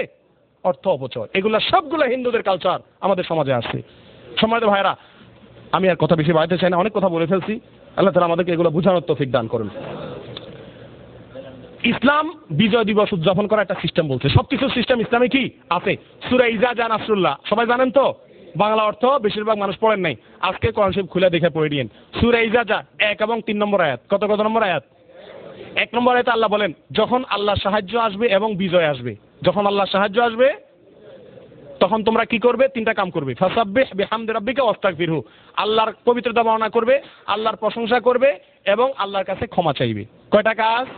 3টা কাজ। সুবহানাল্লাহ বললে আল্লাহ আপনি পবিত্র, আপনি মহান, আপনি আমাদেরকে বিজয় দিয়েছেন। 2 নম্বর আল্লাহর প্রশংসা করতে হবে, আল্লাহ আপনারই প্রশংসা পাওয়ার উপযুক্ত। 3 নম্বর হলো আল্লাহর কাছে ক্ষমা চাইতে হবে, আল্লাহ আমাদের কোনো ভুল ত্রুটি হলে মাফ করেন। এই 3টা কাজ করতে কে বলছেন? দেশে বিজয় দিবস উপলক্ষে কেউ এই কামগুলা করে? মুসলমান দেশ। সুবহানাল্লাহ, কেউ করে না, করে হিন্দুদেরটা। আজকে যদি আমাদের যে কোনো সরকার, আমি এই সরকারকে বলছি না, সব সরকারের ক্ষেত্রে একই, কোন সরকার এসে যদি বলতো ঠিক আছে ভাই হিন্দুরা হিন্দুদের মতো করে আপনারা প্রার্থনা করেন, মুক্তিযুদ্ধে যেসব ভাইরা চলে গেছেন আমাদের জন্য জীবন দিয়ে গেছেন, দেশটা রেখে গেছেন, আসেন আমরা সারা দেশে 16 কোটি মানুষ মিললে আজকে সুবহানাল্লাহ দিবস দিই, আলহামদুলিল্লাহ দিবস ঘোষণা করি, ইস্তেগফার দিবস ঘোষণা করি, সারা দেশের রাস্তা ঘাটে, মিছিলে, মিটিংয়ে, রুমে, অফিসে সবাই বলে ওঠেন সুবহানাল্লাহ, আলহামদুলিল্লাহ, আস্তাগফিরুল্লাহ। তাইলে কি ভালো হইতো না খারাপ হইতো? করোনা একটা অনুসরণ করা হইতো না? নাকি রাষ্ট্রের ক্ষেত্রে আবার করোনা হাদিস মানা যাবে না? সব জায়গায় করোনা হাদিস মানতে হবে না? এটা করা উচিত না আমাদের দেশে? ভাই এগুলা বইলা কোনো ফায়দা নেই, আমি জানি কোনো লাভ নেই। আমার এই কথা কেউ শুনবে না, দেশে ফুল ঠিকই দিবে, দেশে মোমবাতি ঠিকই চলবে, স্মৃতিসৌধে ঠিকই যাবে, আপনার ছেলে মেয়েও যাবে এই খারাপ কাজ করতে যাবে। আমি কিন্তু মুক্তিযোদ্ধাদের বিপক্ষে বলে নেই, আমার যোদ্ধা ভারতী বলেন না ভাই, আমার কথা বুঝছেন নি না ভুল বুঝছেন?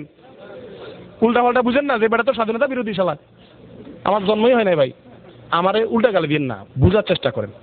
ওনাদের জন্য আমাদের অনেক কিছু করার আছে, কিন্তু যে পদ্ধতিতে করছি এই পদ্ধতিগুলো তাদের কোনো লাভ নাই, দেশের কোনো লাভ নাই, এটা অর্থ অপচয়, এটা অযৌক্তিক, এটা ফালতু কাজ, এটা হিন্দুদের কাজ, এটার জন্য শাস্তি হবে। আরো আমাদের করা উচিত সুবহানাল্লাহ বলা উচিত, আলহামদুলিল্লাহ বলা উচিত। আমার কথাটা সঠিক কি মিথ্যা কোথায় দেখবেন? ওই যে কোরআন হাদিস সারা দেশে করে একটা, আমি আরেকটা বলছি, তার একটু চেক করা দরকার নাই মোল্লার কথা ঠিক আছে কিনা। আল্লাহ বলছেন ইজা জা নাসরুল্লাহি ওয়াল ফাতহু, আল্লাহ সাহায্য আর বিজয় যখন আসবে, তো বিজয় এসে গেছে 16 ডিসেম্বর, তাহলে কি করবে? ফাসাব্বিহ বিহামদি রাব্বিকা ওয়াস্তাগফিরহু, তোমার রবের তাসবিহ পাঠ করো, তোমার রবের প্রশংসা করো, তোমার রবের ইস্তেগফার করো। স্বাধীনতা দিয়েছেন কে? আল্লাহ নাকি অন্য কেউ? না শেখ সাহেব ভারত স্বাধীনতার ঘোষক দিয়া কেউ? কে দিয়েছে স্বাধীনতা? কিন্তু আমাদের মরহুম শেখ সাহেব, মরহুম জিয়াউর রহমান সাহেব এবং আমাদের যারা মুক্তিযুদ্ধের জন্য যে যেভাবে অবদান রাখছেন প্রত্যেকের অবদানকে স্বীকার করতে হবে, স্বীকার না থাকলে নাশকরি হবে। হাদিসে আসছে মাল্লাম ইয়াশকুরিন নাস লাম ইয়াশকুরিল্লাহ, মানুষের শুকরিয়া আদায় না করলে আল্লাহর সেই শুকরিয়া আদায় করে না। যারা আমাদের স্বাধীনতার অবদান রাখছে তাদেরকে আমরা অবশ্যই স্বীকার করতে হবে এবং তাদের স্বীকারোক্তি দিতে হবে যে হ্যাঁ আল্লাহ আপনি তাদের উত্তম বিনিময়, তারা আমাদেরকে দেশ দিয়ে গেছে, তাদেরটা বলেন, দোষের কিছু নাই। কিন্তু আমাদের এই স্বাধীনতা দিবস আপনি দেখেন প্রধানমন্ত্রী ভাষণ দিবে না, বিরোধী দলের নেতার ভাষণ দিবে না, সব নেতারা ভাষণ দিবে না, একটি ভাষণে দেখেন কারোর মুখ থেকে আল্লাহ বাইর হয় কিনা। আমি চ্যালেঞ্জ করলাম কারোর মুখ থেকে আল্লাহ বাইর হবে না। হবে? যে আল্লাহ স্বাধীনতা দিচ্ছে তার নাম নিতে মুখেরই তো লজ্জা লাগে, তার নাম সংবিধানে রাখতে লজ্জা লাগে। মুসলমান না কাফের, তার অনুসরণ করা, তার স্বীকার করা, তাকে সমর্থন করা, তাকে ভালোবাসা ইমানের দাবি না কুফরির দাবি? সম্মানিত ভাইয়েরা, তাহলে আমি শেষ করছি, টাইম শেষ হয়ে গেছে, ফিনিশিং দিয়ে দিচ্ছি। আমাদের এই মরহুম ভাইদের জন্য দোয়া দরুদ করা উচিত। আরেকটা কাজ করা উচিত, বনি ইসরাইলদেরকে বিজয় দিয়েছেন আল্লাহ তাআলা আজ থেকে হাজার হাজার বছর আগে, তাদের বিজয় আর পাকিস্তানিদের সাথে আমাদের যুদ্ধ বিজয় একই। তাদেরকে আল্লাহ জালেম ফেরাউনের বিরুদ্ধে মাজলুমদেরকে বিজয় দিয়েছেন, আমাদেরকে জালেম পাকিস্তানের বিরুদ্ধে আমাদেরকে আল্লাহ বিজয় দিচ্ছেন না? তাহলে আমাদের বিজয় তাদের সাথে মিলে আছে না? তাদের বিজয়ের পরে মুসা আলাইহিস সালাম কি করছিলেন? রোজা রাখছিলেন। আমাদের রাসূল সাল্লাল্লাহু আলাইহি ওয়াসাল্লাম রোজা রাখছেন। তাহলে আমাদের বিজয় দিবস উপলক্ষে বড় রক্ষে কি করা উচিত? রোজা রাখা উচিত। কিন্তু রোজা রাখলে তো মুশকিল। আমাদের দেশে বিএনপি আওয়ামী লীগ সবাই চাঁদা উঠা শুরু করছে।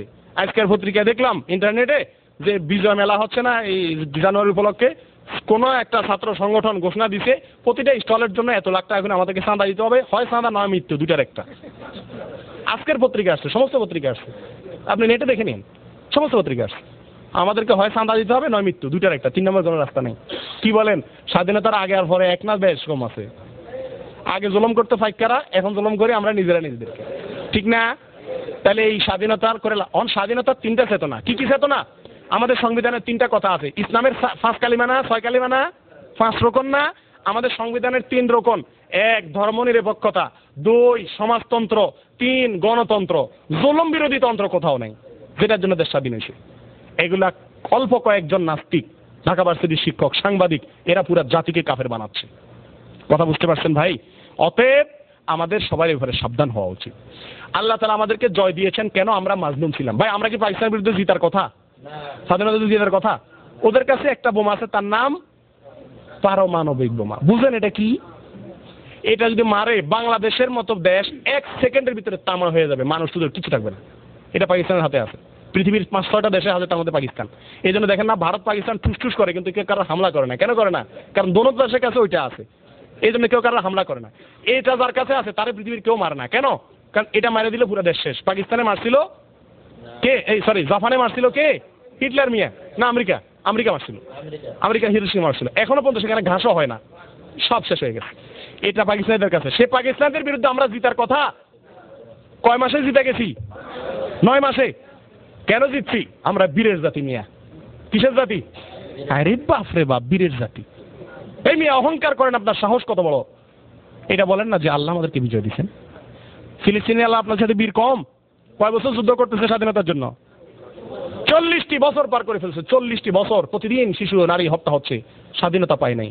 আল্লাহ আপনাকে স্বাধীনতা দিচ্ছে, আল্লাহ নেয়ামত পাইছেন না? শুকর করেন।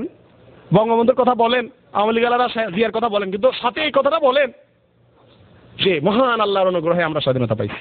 ভারতের শুকরিয়া আদায় করেন, অসুবিধা নাই, আল্লাহর শুকরিয়া আদায় করেন। আল্লাহ তাআলা আমাদের সমস্ত কুফরি থেকে হেফাজত করেন।